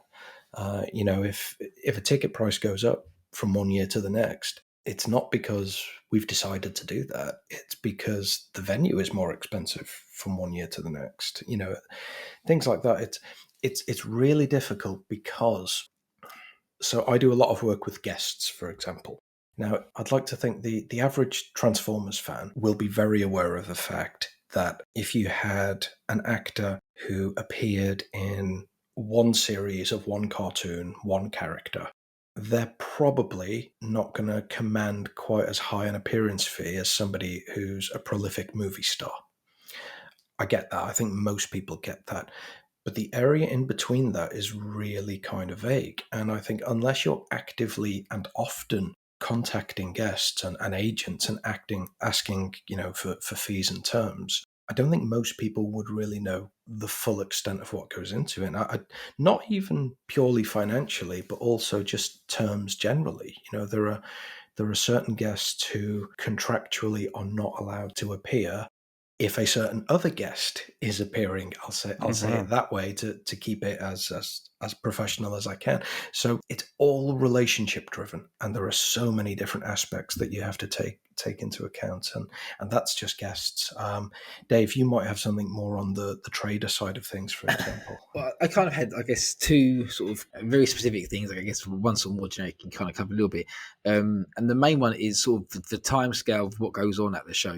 The show is a 3-day event, but it takes more than 3 days or a month to run through. We are working on it all year round to do things because planning stuff out, multiple meetings with the hotel, meetings with AV companies, looking at lighting, sound, the stage, the cost of that, working out when can we get into a hall, because we want access ideally on a Thursday, set up on a Friday, Saturday, Sunday. But there may be another event going on in the Hilton the week before we're on. So we may not be able to get access until the Friday because the hall we're in, or one of the halls we're in, is being used by someone else. We were fortunate this year, Motion City wasn't on. So we were able to get in a bit earlier than what we would have been 6 months earlier because it being booked out. And we were looking, I think last year, Billy and Dave were in the hall at 4 a.m. in the King Suite setting up the stage, which is kind of ridiculous and hidden away from anybody else. This year, we could do it a bit more sociable time of the Thursday evening to try and drop things through. And there is a lot of work which goes on. There is a lot of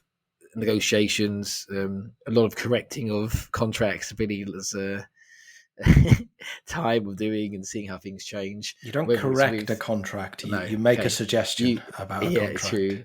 Yeah. And even with guests, there's lots of things to look at. So certain guests will have certain requirements. And then also, okay, you're if you're flying someone in from the US, okay, are they paying for the flights and then we're paying them, or we're paying for the flights? if they buy it too early, they're going to just go and book a flight to Heathrow. Well, actually, we may want you to fly into Birmingham because it's closer for our show. Because if you fly into Heathrow, we've got to come and pick you up, and we may want to try and arrange for certain guests to come in at a similar time so we can get a car for you.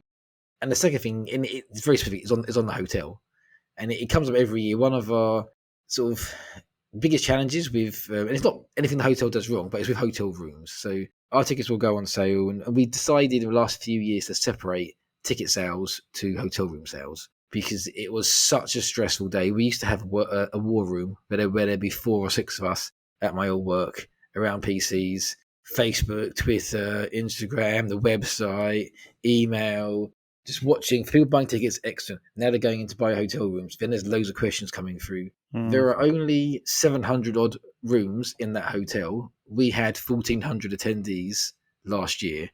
So if we had every hotel room in that hotel and 2 people stayed in each of the rooms, there still wouldn't have been enough for everybody to stay at that hotel who goes to our show.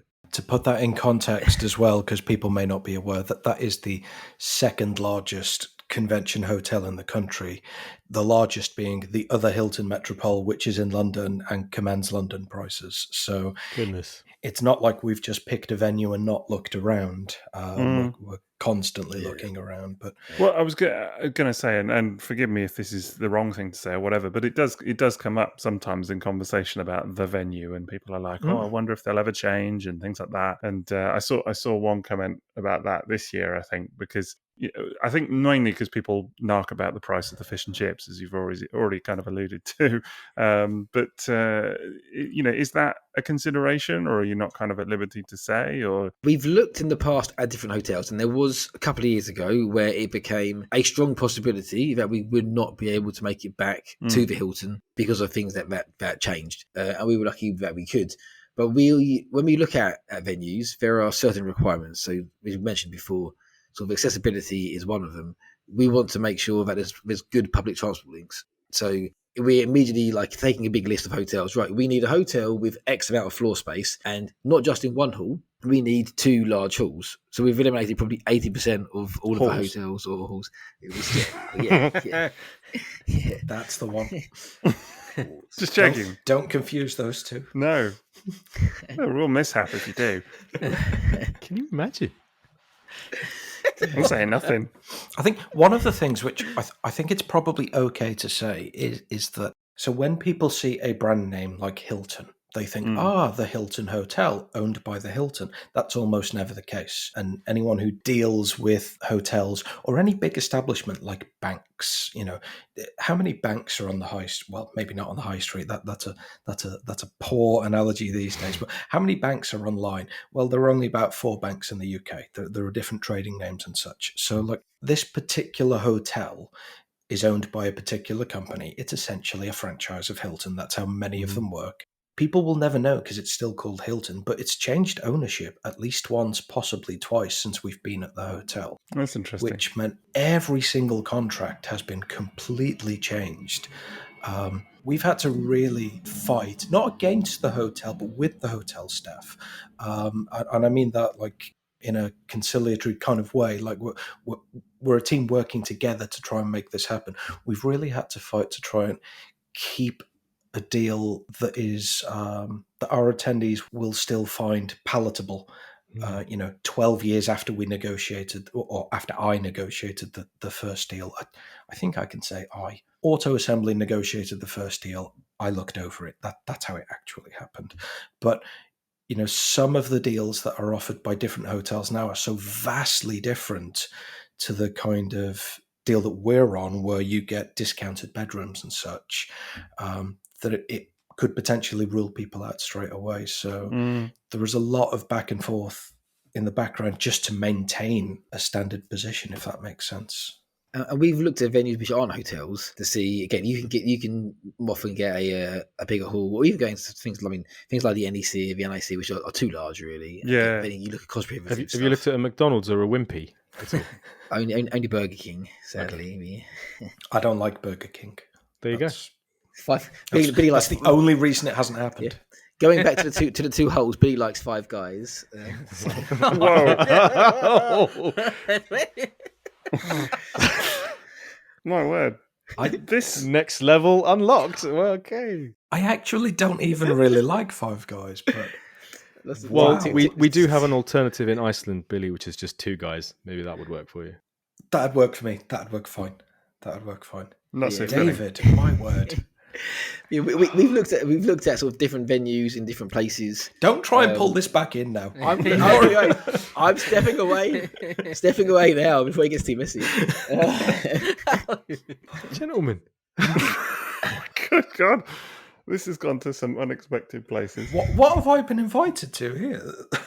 What happened to family friendly? Yeah. Hey, from this side, it still is. I don't know what's going on over at Mapes HQ. Definitely inclusive. A little too inclusive, maybe. Everyone's welcome. Yeah. Dave, you had a point. I did. I can't remember, yeah. We've looked at other venues in the past, not connected to hotels, where you can get sort of larger halls and things. But then, and it's kind of weird. As a company, sometimes they'll be, okay, that's actually better for us. But we still look at it from an attendee's point of view, thinking, okay, so where are these people going to stay? Yeah. If I have to stay 10 to 15 minutes, technically not our problem. But we don't view it like that. And I know Billy's mentioned in the past, we've done things as a company which you wouldn't normally do from a company perspective, because we're still fans running it and we want people to be happy. And we still look at our attendees in every decision we make. Okay, if we do this, what's the impact for the attendee? Yeah. Will they accept it or not? I think that's the right thing. I have to say, from a personal point of view, which I guess is what you're saying is the important thing. As someone that goes to this con, the convenience and the sort of freedom that you get from having a room right upstairs from the dealer room, from all of the panels, is so great, and it really kind of. Yeah, it really is. Not just for the obvious, where like you've had, a cheeky trip around the dealer room and you're pretty loaded up with stuff that, sometimes is of a certain level of expense that you just want to kind of go and disseminate and kind of get rid of. Lie down. Yeah, well, joking aside, that's Supreme Cheats, or you want to go and hide it. Absolutely. Yeah, well, I was lugging that thing around all bloody day, but You were loving that thing all day is what you were doing. I'm not loving it, mate. It's still sitting in the corner in its box at the moment, honestly, just waiting to be cracked out. Supreme Cheetor is the toy that got me back into the Transformers fandom, in spite of the fact that I've never owned it. So no dissing Supreme Cheetor, please. I'll buy it one day. I don't know if that says more about the toy or about you, Billy. I don't know. It really does say more about me. But it is good as well, because, joking aside, I'm not going for a nap like Maz is, but it is nice to go and... Oh, really? It is nice to go and freshen up occasionally. You spent the entire weekend telling everyone how tired you were, and you yawn your way through these episodes, mate. I was tired, honestly. Well, you've got kids, you know what it's like. But the majority of our free conversations were talking about our ailments and which part of us, hates stairs and very true. how old we'd got. Very true. Very thankful for those lifts. Yeah. Don't have to use the old knees. But no, it is good to be able to go and freshen up for 5 minutes sometimes and just kind of, I don't know, get your headspace back a little bit almost, isn't it? Because it's a lot in 2 or 3 days. And I think just having that sort of little sanctuary of a room right upstairs is brilliant, actually. I think it's massively important to the whole social vibe as well. Like, we saw it with Minicon. Like, people stayed up until a point, and it was really great. But with a one-day event, unless you've come quite a long way, you're always going to go home after that one day. Yeah. And this kind of incentive to stay on site or even really nearby, that a hotel provides, means that actually you can stay up a bit longer in the bar. You can meet another person who you hadn't met before. And I always think they're some of the best interactions are the ones that come about when you think you're done. You're heading for bed. Absolutely. Absolutely. Yeah, and then randomly you get talking to James Roberts or someone like that, and you have the time of your life. But I think as well, there are also, it's fair to say, and I'm not speaking out of turn here, a fair number of people that go to this con who maybe have slight social anxiety or something like that. And actually, I think having just that kind of little sanctuary to kind of get away for a bit. I know there are people that have said to me, oh, I just went and disappeared into my room for a couple of hours because it just like the bar got too busy or whatever it was, and it's just not their thing, their comfort zone. So I think it's really good. Yep. You have that break. You have that break here, don't you? I mean, I have it with my wife and daughter go, and if we didn't have a room there, I'd be putting my hair up. Because Adriana could take me away, but they can go away. They can sit in the room for a while, calm down. They went and used the pool this year, which was great because it's something. Here's an hour out away from where we are. Then she can come back, and she's all hyper again, looking to help me sell teddy bears. Speaking of selling stuff, we've completely changed track here and just drop this question on you, and I apologise. How close are we? Is it merch that meets the eye? Close, close.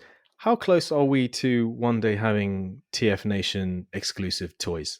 I'd wondered that.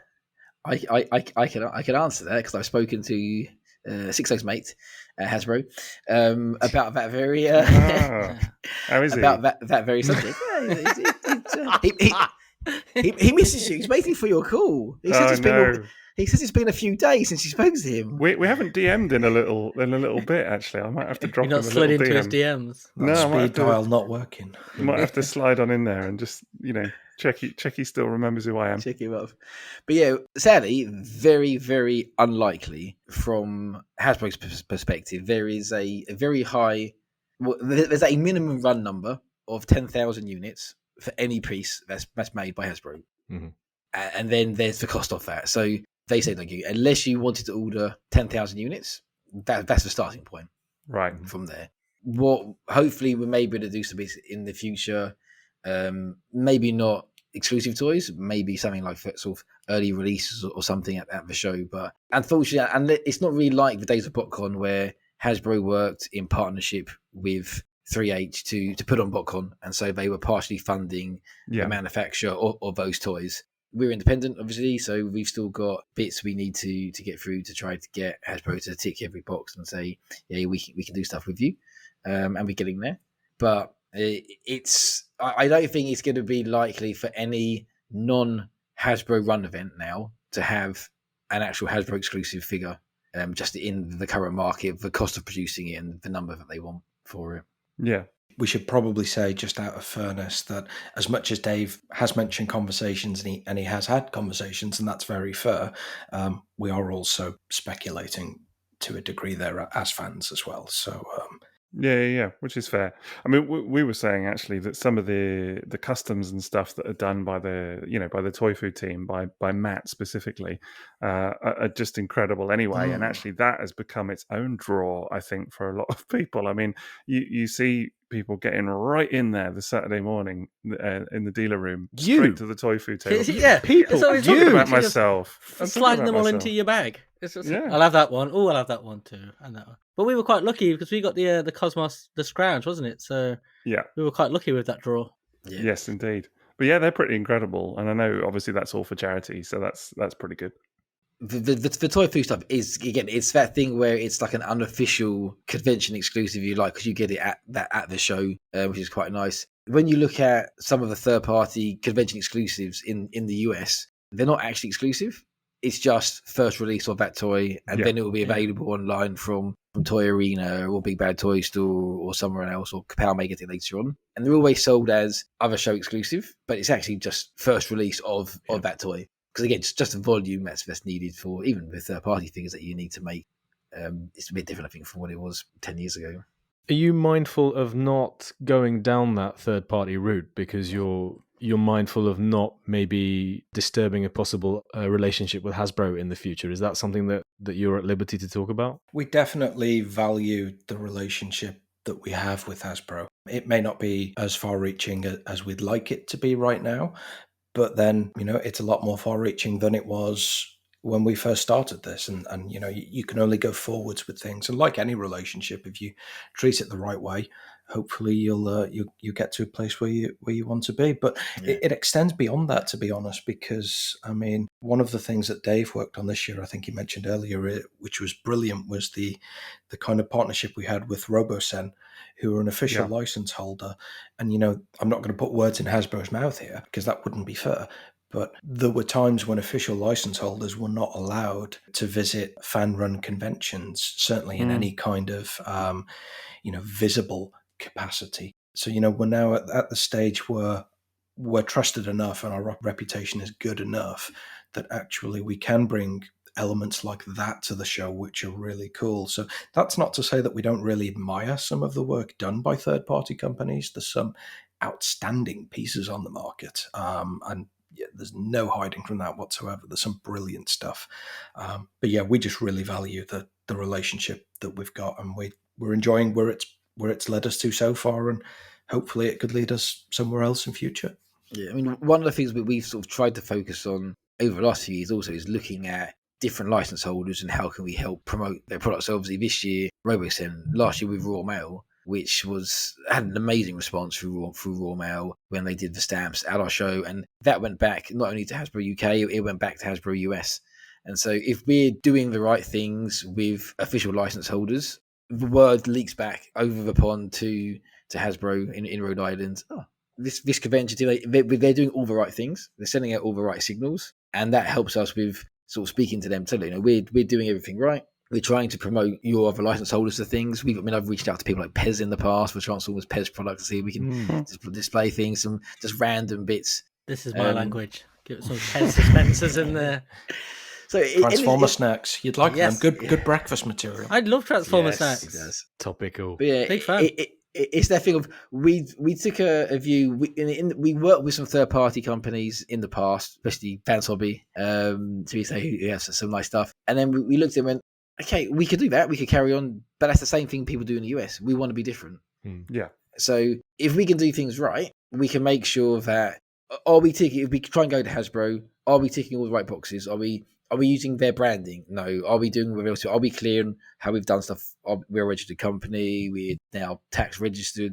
We've always been tax registered. We're now VAT registered. VAT registered. Just to make that. VAT registered. Yeah. The very important distinction. Yeah, true. But we're doing everything right as we from day one when we did it as a company, and we make sure that we tick off all the boxes. Even when we spoke to RoboSend at the beginning, and it had to go again back to Hasbro to check, are they okay to talk to us? Because Hasbro could turn around and say, no, they're not paying a license fee, we don't need to go there. But yeah, they're fine. Again, coming off the back from the feedback they got from Raw Mail last year, which was just very positive of, this went down really well for us. So on the subject of toys and exclusives and what fans like to collect, this is probably something we should have asked right at the beginning. You guys like Transformers, right? You collect Transformers toys yourselves. What are you into? I'll let Billy answer first, because unless you want me to go for you probably should go first, to be honest, because you're quite a notable Transformers. Yeah, but there's no collector. following them, though, is there? Exactly. Yeah. You go first, Billy. Yes, I collect. So I was born in '84. Which is depressing because every time Transformers has an anniversary, it means I do too, and there's a big one coming. Cry me a river, young man. Yeah. He's the youngest person on the podcast now. Yeah. Clinging to his youth there. How old are you, Liam? Slightly older than you. Younger than everybody else. He's had the anniversary, mate. Yeah. But still younger than those two. So yes. right. Liam is older than he might like to put across. Let's put it that way. Than he acts, yes. But normally the youngest on the podcast. Oh, yeah. By a couple of months. He's very keen to cling to that. Well, it's Fantastic. That makes Several me months, feel we'll much say. better. Several months. Yeah. So I grew up with G1, so my collection is predominantly G1 pieces. I've had various phases of collecting whatever the most recent line is. So I've got a bit of a mishmash collection, but I think my collection focuses on G1 and alternators Vinyl Tech. Oh, nice. They're my things. Classy. They're my things. And to be honest, I'll say this as well. I was one of those collectors who... I looked at Vinyl Tech and alternators the wrong way when they first came out. So I looked at them very much as, if you remember, I shouldn't say that, but if you remember the original Masterpiece Optimus Prime, I believe it was 01. That's what we call it here. Right? God. excellent. Do not You encourage can come it. back. Wow. You're welcome on any time. You think you know a person. Wow. I just offended him with the age thing. I had to pull it back. You're picking a side there, honestly. It's all about the accuracy. It's correct. MPO1. Listen, it's your fault for telling me who was editing this thing. If you remember, when that was about, initially we thought that was going to be a one and done for the Masterpiece line. Mm-hmm. Hence the lack of O, Liam. So it's definitely there. So to me, and I think to lots of people, alternators were your masterpiece G1 Transformers. So anything that didn't look like it belonged in a G1 cast, I didn't buy. That was foolish. And I'm now in a position where I realize that was foolish. And I'm very happily plugging the gaps and buying molds and paint jobs, which are fantastic in their own right, which I can get very geeky and very over the top over, which I should have bought years ago. So that's kind of me as a collector. Can I just wheel back on something Maz just said then, when he said, hence the lack of O? If it was only intended to be a single release, why was it MP1? Why was it not just a masterpiece? No, it just wasn't going to be ongoing to the point where it ever reached number 10, mate. Well, what would be the point of Because calling it 1? There we go. They called it 1, knowing it's going further.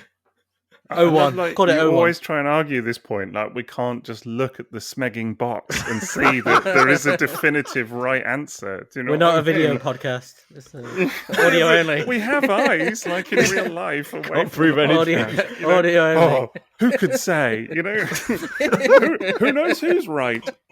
Well, Anybody that's got the box. we've all got our opinions on that. So yeah. Sounds like Fox News now. That's terrible. Alternative facts. Alternative truths. Yeah. Fake O.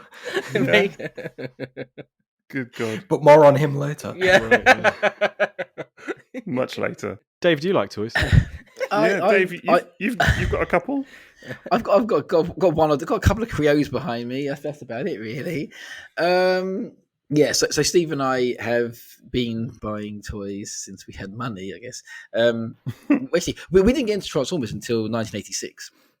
So we were watching more of ECI arrive from Cybertron whilst people were watching the movie. Thinking, Optimus Prime's died. It's only just started, which was a bit confusing. And then kind of every snowball from there. So yeah, we've got Steve and I have a fairly large collection of toys, not even just Transformers. We're a bit like Liam. We had a lot of different lines over the years. Visionaries. Visionaries, Turtles. Are you describing Masters yourselves or the Universe. toy line there? I'm not Well, sure. yeah. Both, really. I don't like to brag, but yeah. And is this just you and Steve and not these other mystery mates brothers that we heard of earlier? Storage and Jack and Michael and Craig, yeah. Storage Mapes is a guaranteed Mapes. Yeah. That's the only one that's absolutely true. The only thing we can say is that we don't talk about Bruno. We're not allowed. So we did a panel on it. Well, I did a panel on it at TFN. So we were getting Japanese toys in the late 90s, buying things like Desaurus from the internet without knowing what it was or seeing it and being told it's a Chrome Dragon. That's a little bit like Soundwave. We bought that.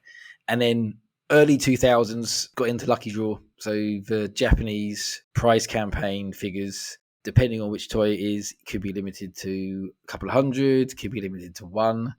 We have possibly the largest collection of Lucky Draws in the world. We have some very rare, very nice pieces. Our grail was Gold MP1 Convoy. Who's that? Good man. Don't know what that one is. Which we bought from a guy who actually ran goldoptimusprime.com. He threw in the website with it as well at the same time. And a guy from China offered us 20 grand for it Wow. a couple of years ago. Did you just say he threw in the website with it as well? He threw in a website with it. Yeah, here's the toy, and you can have his entire website as well. You made me think of a convention name, but you own Gold Optimus Prime. Yes. Yeah. It's been 8 years, David. Why has this never come up? It doesn't quite fit on a t-shirt logo, does it? That's the only problem. So we got into Lucky Draws quite early on, and then some test shots starting with like Armada and things like that. Armada, Skywarp, Tidal Wave. That M.A.S.K now knows all about Tidal Wave.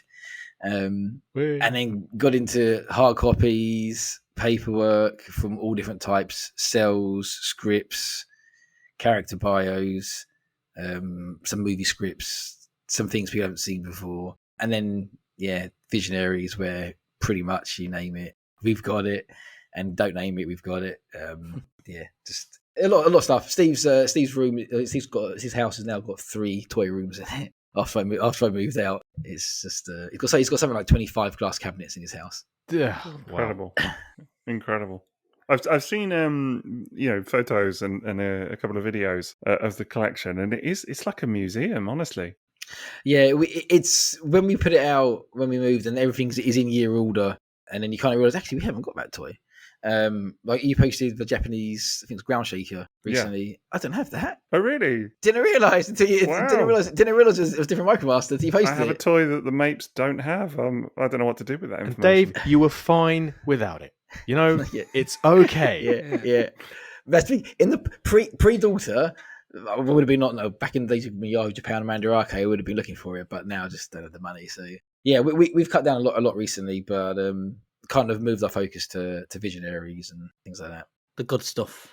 Yeah. I went down for a meeting at Steve's house a few years ago with Steve and Dave, and they were nice enough to let me stay. So I'm like, okay. So I get there and I've got my bags, and I'm like, so where shall I put my stuff? And they're like, oh, you're on like a blow up or a futon bed or something, if that's okay. I'm like, yeah, that's fine. Which room's it in? It's in this room here. And I go in, and it is just a museum. And I'm like, if I roll even slightly during the night, this is going to be the most expensive hotel room on earth. Just knock into one of the cabinets. Billy, you're staying between Masterforce and Victory. that's where you're staying. Exactly. That's what it was like. It actually was, but by his head, the new Night at the Museum film, right there. By his head it would have been the G1, so it would have been Japanese G1. It was, and probably above him, Lucky Draw. But what's weird is Steve's. It's quite sad. Steve's master bedroom, which has like an ensuite toilet, there's like a little bit in between it. That's the main Transformers room. So like the biggest room in the house, because there were no windows. There was just a door out onto like his kitchen roof. So he's like, excellent. There's a room with no windows, just a door. I'll put a blind on that, and then just shove it for the cabinets. So there's no natural light going into it. It's intimidating, but to be fair, it is an incredible site. Like you should charge entry and just walk people around. It really is museum quality. Host the show there. There you go. Job done. Yeah. Amazing. So speaking again of the show, I think the question I wanted to end on was, what would you like TFNation to look like in 5 years' time? Oh, I can answer that from my side, because my side's kind of dictated with where I'm going in a month's time. Global domination. I would like to have had. I would like to have had, I'd like to have had a TFN in the States as well as the UK, because I'm moving to the States. Awfully selfish of you, Dave. Yeah, I know. Well, in Iceland, maybe. My dream would have been small show, dude. yeah, that's fine. Just do what you want to do in your house. Japan, UK, US would be my ultimate dream. Wow. Probably wouldn't ever happen, but I'd like to be able to get to the point where we can maybe run a show in the US for somewhere. On the serious sort of note, really, is to have the event be able to sort of run itself financially. We're not having to worry year on year, can we still do this? Be able to help cover the costs of the volunteers who come up, to be able to help pay for their hotel rooms and travel. So they're giving us their time. It doesn't cost them any money to do that, because we always feel bad that we've not been in the place where we could do that for them, and just sort of make it so it's a better experience for them, and hopefully grow it. I'd like to have the entire Hilton as being TFN, take over the whole hotel. Ooh, that'd be amazing. Nice. Yeah. It would definitely. You mentioned it earlier. This year we didn't have kind of a second con going on at the same time. It was a really different vibe for that, because it was just wall to wall Transformers fans. Whereas previous years, it's been salsa dancers or quilters. Maz, you may remember them. Your interaction with them in the lift has been proven. But that's as proven as MPO1, son. Do we need to go back and listen to that again? There's no box for you to look at there, son. There is a recording though, but I think it was a very different vibe this year. So I think that's would be interesting to see if you could kind of get it to that scale, I guess. How do I follow world domination now? I guess I'm going to go the other way, because I don't know if I have enough time for world domination. That can be on you, Dave. I like to focus in on the really small things, not in a micromanaging kind of way, but like, I can't remember where I heard. I'm a really good person for quotes, but I'm a really bad person for telling you who the quote is from. So I don't know who this is from. It's just from somebody out there. But I read this quote once, and it was somebody about speaking to an audience. I think it was a TV audience, and they were like, how many people do you think are listening to you right now? And the person's like, oh, I'm on TV. 2 million people are listening. No. 1 million people are listening. No. Okay, how many? And the end of it was that they were told there's only ever one person listening to you. And that always kind of rings true with me, because I always think at the convention, like, obviously there are not 1 million people, there are 1,500 people, whatever, but like they're all milling around, they're doing their thing. And you alluded to it earlier, Maz, we maybe only get that time for a very quick interaction in a corridor. But I think during that interaction, like, that's your one-on-one time with whoever you're speaking to, not just from a staff point of view, from any attendee's point of view. Because, like, you'll see friends at the convention, and we all do it. I'm sure you do it. You'll be like, oh, hey, great to see you. I'll catch up with you later. Definitely. And then a all the year time. goes by. So, like, from my point of view, I would love to be in a position whereby in 5 years' time, I've been able to speak to 5 years' worth of individuals who I've not managed to speak to, whether it's an hour-long conversation or just a minute, to be able to say, hey, I know you. I see your name every year. I really appreciate you coming. Because that's all I really want from this. Is Dave says all the main points that absolutely we want this event to be financially independent. Absolutely, we want to be in a position where we can, make life a little bit easier for our volunteers who put so much work in. Completely agree with all of that. But I think as long as it doesn't lose the personal touch along the way, that's what I really want to see.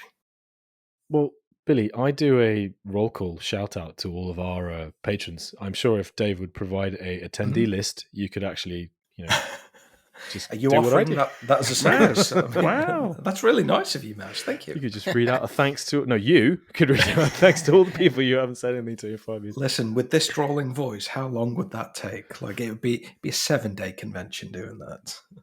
Okay, I think those are really, really lovely goals to have for the show. It's the kind of thing I'd want to hear as an attendee. I think that you have ambitions, but you also decided to focus on the people who attend the show, the small interactions between people that make it the show that it is. Yeah, very much so. Well, guys, look, I mean, I'm sure we could talk for the rest of the evening, but just to say a huge thank you to both of you for coming on and taking the time to talk us through it, really. I know that this is something that I think I alluded to at the beginning, that we've talked about quite a few times, in the past, about getting you both on at some stage. And it's just really interesting to hear. And I think, as Maz just sort of said there, if anything, it kind of, I suppose, reaffirms for us a lot of what we already know and love about the convention.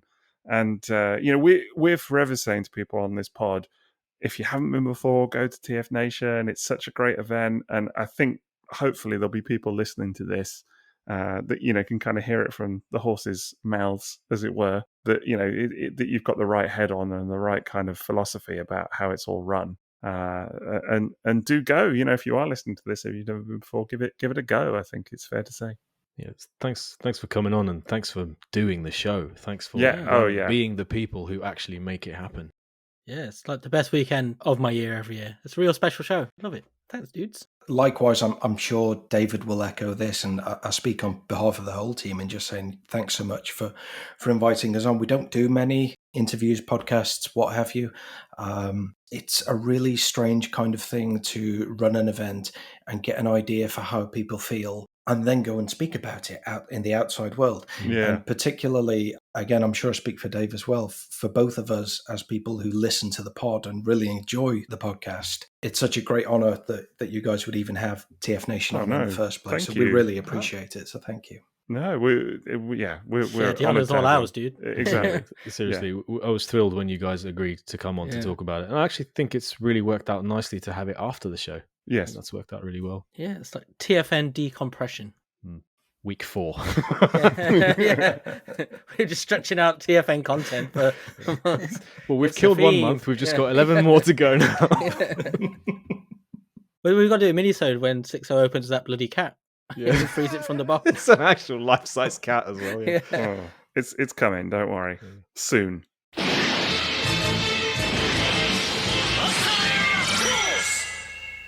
Right, well, that's going to do it for the TFN discussion for the evening. Again, a big thank you to the two gents, to Dave and Billy, for coming on. If you're going to stick around with us for a quick minute, lads, we're just going to do our regular kind of end of the show bit and talk about our Patreon and what have you. Sorry, Maz, you're going to tell me it's pronounced Patreon, aren't you, at that stage? Yeah, because it is.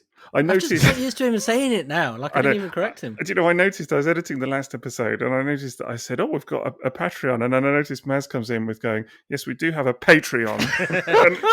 and I hadn't heard it at the time. And I was like, salty Mate, I think you need to go back and listen to all the previous 62 Right. episodes because I've pretty much done that every time we've I've recorded. been completely blind to it. What can I say? You're just probably thinking of your Or Mastodon deaf to account.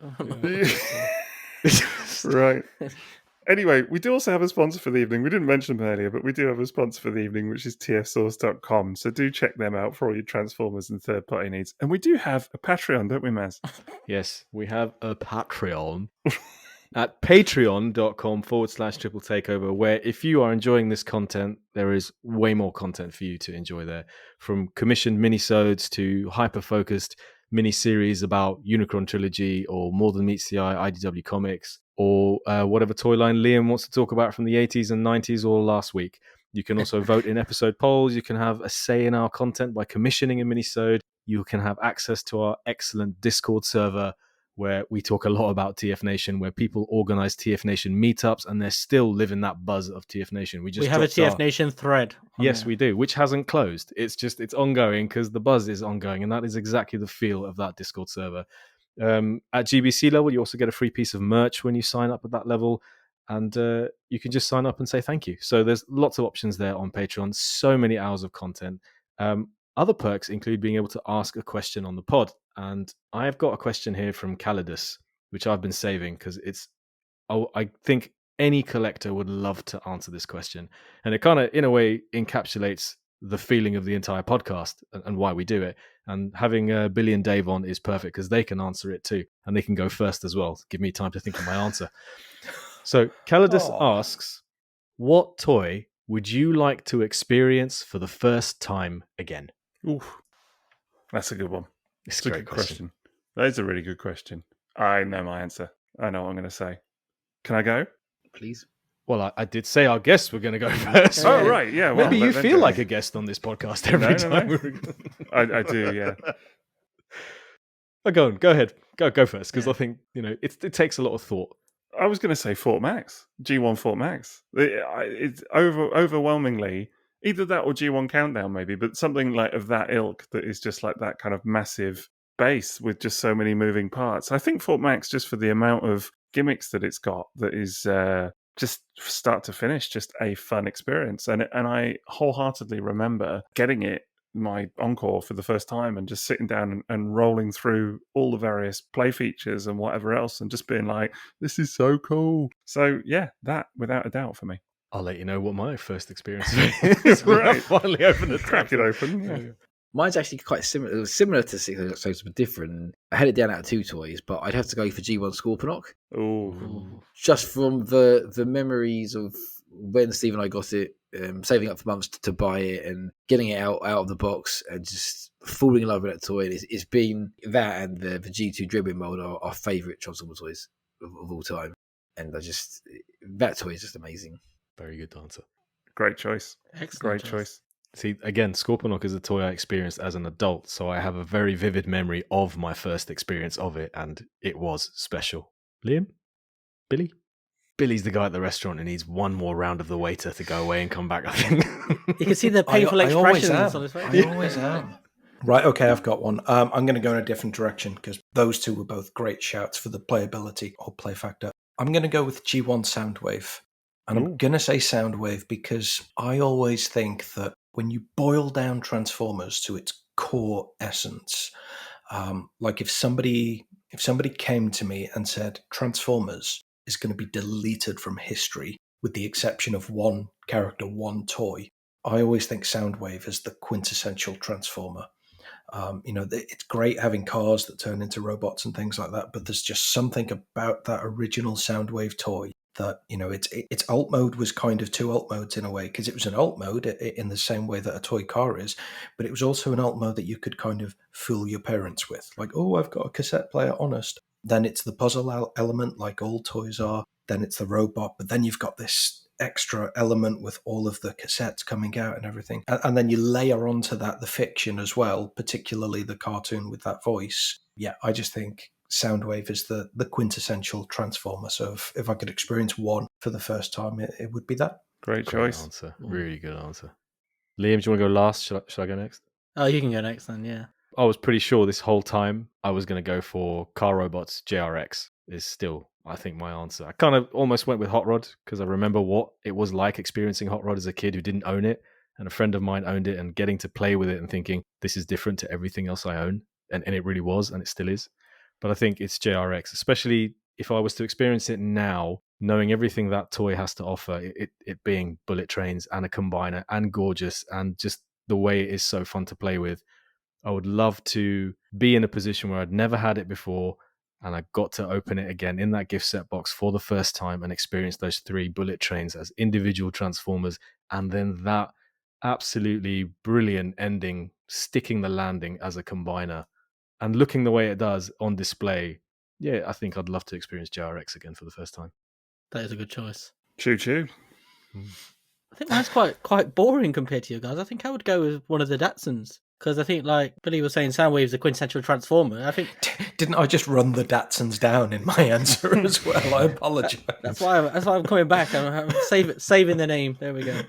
No, I think it's something like that. The Autobot cars, basically, they're all very similar, but they're such like, it feels like the centerpiece of Transformers almost, because everything feels like it comes from that, and it'd be like that first time, all over again, because you've transformed them so many times and you know them inside out, and it's almost boring now. That's the wrong word, but you know what I mean? You just know it so well. And just to have that again for the first time, I think would be quite cool. All right. Amazing answer. The Smokescreen was actually my first G1 car, and I think it would be lovely to experience that again for the first time, actually, because it was an experience, like rotating waist, hands folding up under the hood. I remember that clearly, actually, so that's a great answer. It's almost like a stealth tutorial for Transformers, because so much of the things like twist the waist and pull these arms down. It's just, it's perfect for that. Spot on. Great question, Calidus. Hope you enjoyed the answers. And of course, another time-honored perk of the Patreon is the patron call-out for our Sixos Butlers and our GBCs, something we did on stage at TFNation. They haven't told us to stop doing it yet, so it can't be that bad. Hang on. This is the bit where I have to find the damn thing. I still laugh when I think about it. Not many people left. It was fine. Yeah. A couple of walkouts. Almost 40% stayed. That's good. I will say as well, but when I spoke to B.M.A.K after he came on your show, and he was amazed when you did that rollout of names. Oh, nice. That was just incredible. The M.A.S.K could do that. And it was the first time I botched it as well, was when they were on the show. Yeah. So there was definitely a moment, I think, there was a couple of moments on that episode, but definitely that moment stands out to me as the moment where Mark Mayer and Ben, just both of them were just sat there, B-Mac, just a bit kind of, what is happening? Do you know? As we were reeling off these names. But bless them, they were such good sports. And on that note, a huge thank you to Nick, Danny, Robert, Andy, Preston, Chris, Spiderfather, Adam Shoemaker, Matt Bad, Saturday, Justin Massaro, Dave Dalrymple, Gio Kaiser, Yusufa, John Pearl, Choice of Anthony Cars, Captain RA, Phil G, Roderstorm, Laserbeak, Puma the Hunter, Peter Hampson, Shenry, Chris Norris, Jesse Marino, Nexus, Aaron Swoboda, Billy Gator, Andy Gold, Cole Squall, Simon Elvin, Joshua's, Cracktastic Plastic, Dan Bastader, Jeffrey Freak, Inbound Lee, John Wood, Kyler Wilmer, Tim Banerjee, Ben Lewis, Shinsei, Lucas Enkel, Miles Koenig, Malcolm Hobbs, CNC Rick 56, Mythic Gears, Zach Lawson, Jason Murray, David Shepard, Esteem, Quick Mix, Josh Bell, Ashpolt, Zindios, Christian Hyatt, there he is, Christian Hyatt, Mark Ali, Graham Moffat, Connor C, Berg Peralta, Eric Hoyt, Bobby P, Mike Luricone, Nihar Bat, Tyler Husky, Chris Rodwell, Steve Redmond, Jim Kinsey, Sean T. Siegel, James Pascoe, Ghost Prime, Jickle, MK Tronic, Holdert, Walter, Charlie Chappelle, June Marigold, Jonathan Force Logic Howard, Alexis Taylor, Windows 6K, Tyler, The Dickerson, Jeremy Woodall, Ross, Jetfire James, Doglunch UK, Michael Cagle, Douglatron, Squid Catfish, Ali Nunes, Robert R, Heinrad 80, Calidus, Michael Brandt, Cam Lee, Miguel Gonzalez, Spiderbob, James Hooks, Brandon Mahaffey, Collecticon, Chuck Goldbolt, Alec Trevelyan 2022, Riley Lentz, Emperor Galvatron, Matthew Deadman, Spencer Butler, Alan Johnson, Anthony Baker, Adam Brady, James Turnham, Simon, The Transformer Closet, EMH Richard, Robin Hunt, RHA, Logan, Jetfire Prime 760, James Clark, Frank Cosimo, Valkisas, Atlas, Dave Beckett, Jeremy Canseco, Ben Erickson, Tony Hayward, Evil Plop Disease, Juan Carpintero, Clark Kent Gaming, Michael Gaxiola, Freedom is the Right, DJ Convoy, Harrison Barber, John Cole Dalton, Starsaber Fan 37, Kaz H, Private Random, Rob Franklin, Protein, Digbysaurus, Anthony Fortunato, Menastrika, and a big thanks to our new patrons, Darge, Stevie P, Jim Owen, all three of which are returning patrons as it goes, John R, and the Mapes brothers, who you might recognise because one of them's on the show. What a list. Wow. What a list. It's a very long list. But yeah, Fart Warp, RIP, but Evil Plot Disease. Also, shout out to Alec Trevelyan, because I like to picture Sean Bean is listening to this podcast. That's a great name. Okay, well, that was obviously great. So I was going to read out a message from Brad from Bradford, but it's already been mentioned, so I'm going to roll through and look. We've got a few messages. Denzel from Washington's been back in touch. Oh, God. Oh, no, here's a good one.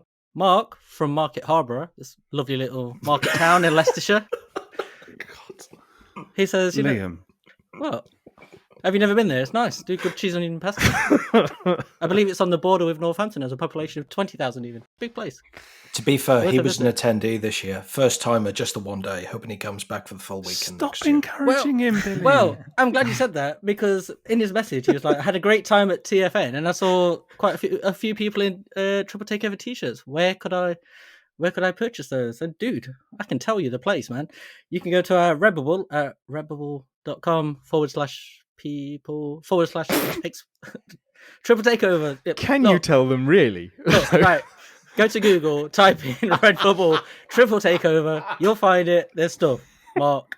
I love Market Harborough. Nice little place. Yeah, and if you've enjoyed this and you enjoyed TFNation and you want to tell us your stories of being at the event, you can catch us on social media at @triple_takeover on Instagram and Twitter, and at Triple Takeover, all one word, on Facebook. Is that right? That's right, isn't it? Yeah. That is right. And remember, let us know who you think charged £500,000 for a 30-second message. I'd love to hear some ideas. And Dave, Billy, where can people find TFNation or yourselves on Twitter or social media? Well, I'll give you the non-TFN ones because I'll put mine. So Twitter, we're at Transformer Toys, which only has one S at the end, or more importantly, at Visionaries Info. Instagram is at Transformers Toys, and Facebook is either Transformer Toys for Transformers or thevisionaries.net for Visionaries. I can be found at Billy Stripes on Twitter or X or whatever we're calling it this week, and Instagram, and what's that new one called? Is it Blue Sky Blue or Sky, yeah.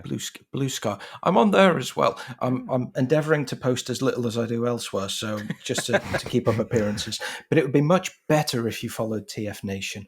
We're at TFNation Ltd pretty much anywhere that you can search for usernames. So there you go. Thank you.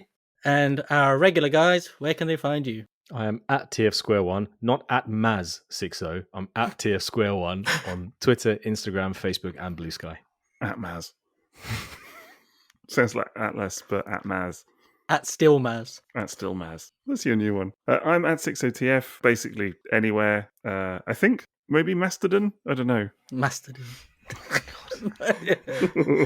Twitter, Facebook, Instagram, YouTube, Patreon, all the others. Whatever the other ones are. Blue Sky, Threads, all of that. Every time you say that, I think of that nuclear Holocaust movie that we were showing. Oh, as I looked kids it at up. School. I looked it up. Did you? Yeah. I've not seen it. Pretty sure I never saw it. It's an experience. Dave, can you still be found at goldoptimusprime.com? I don't think it works, sadly, but on various other websites. Also, this is a first. We've actually found someone in Dave who's got more apps than Sixo. He's got Right. more things. But yeah, and I'm at Toybox Soapbox. Anyway, there's an app. Well, that's it for this episode. Again, thank you to Billy and Dave for not just helping to run the greatest Transformers convention ever. And I hope it grows. I hope it achieves all the dreams that you have for it. But thank you so much for coming onto the show and talking to us as well. This has been absolutely fantastic. And I really hope you come on again at some point in the future, because it would be lovely to do a pre-show episode maybe next year or for Minicon. That's all for this time, guys. Thank you so much, and we'll catch you next time.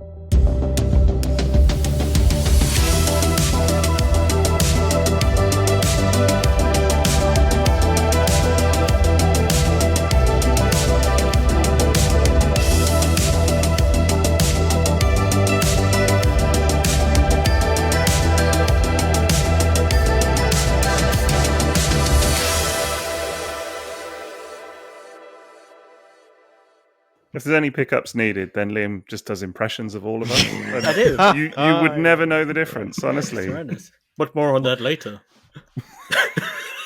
My last version is, I hope you choke. Yeah, that's me. That's an outtake there. That's an outtake.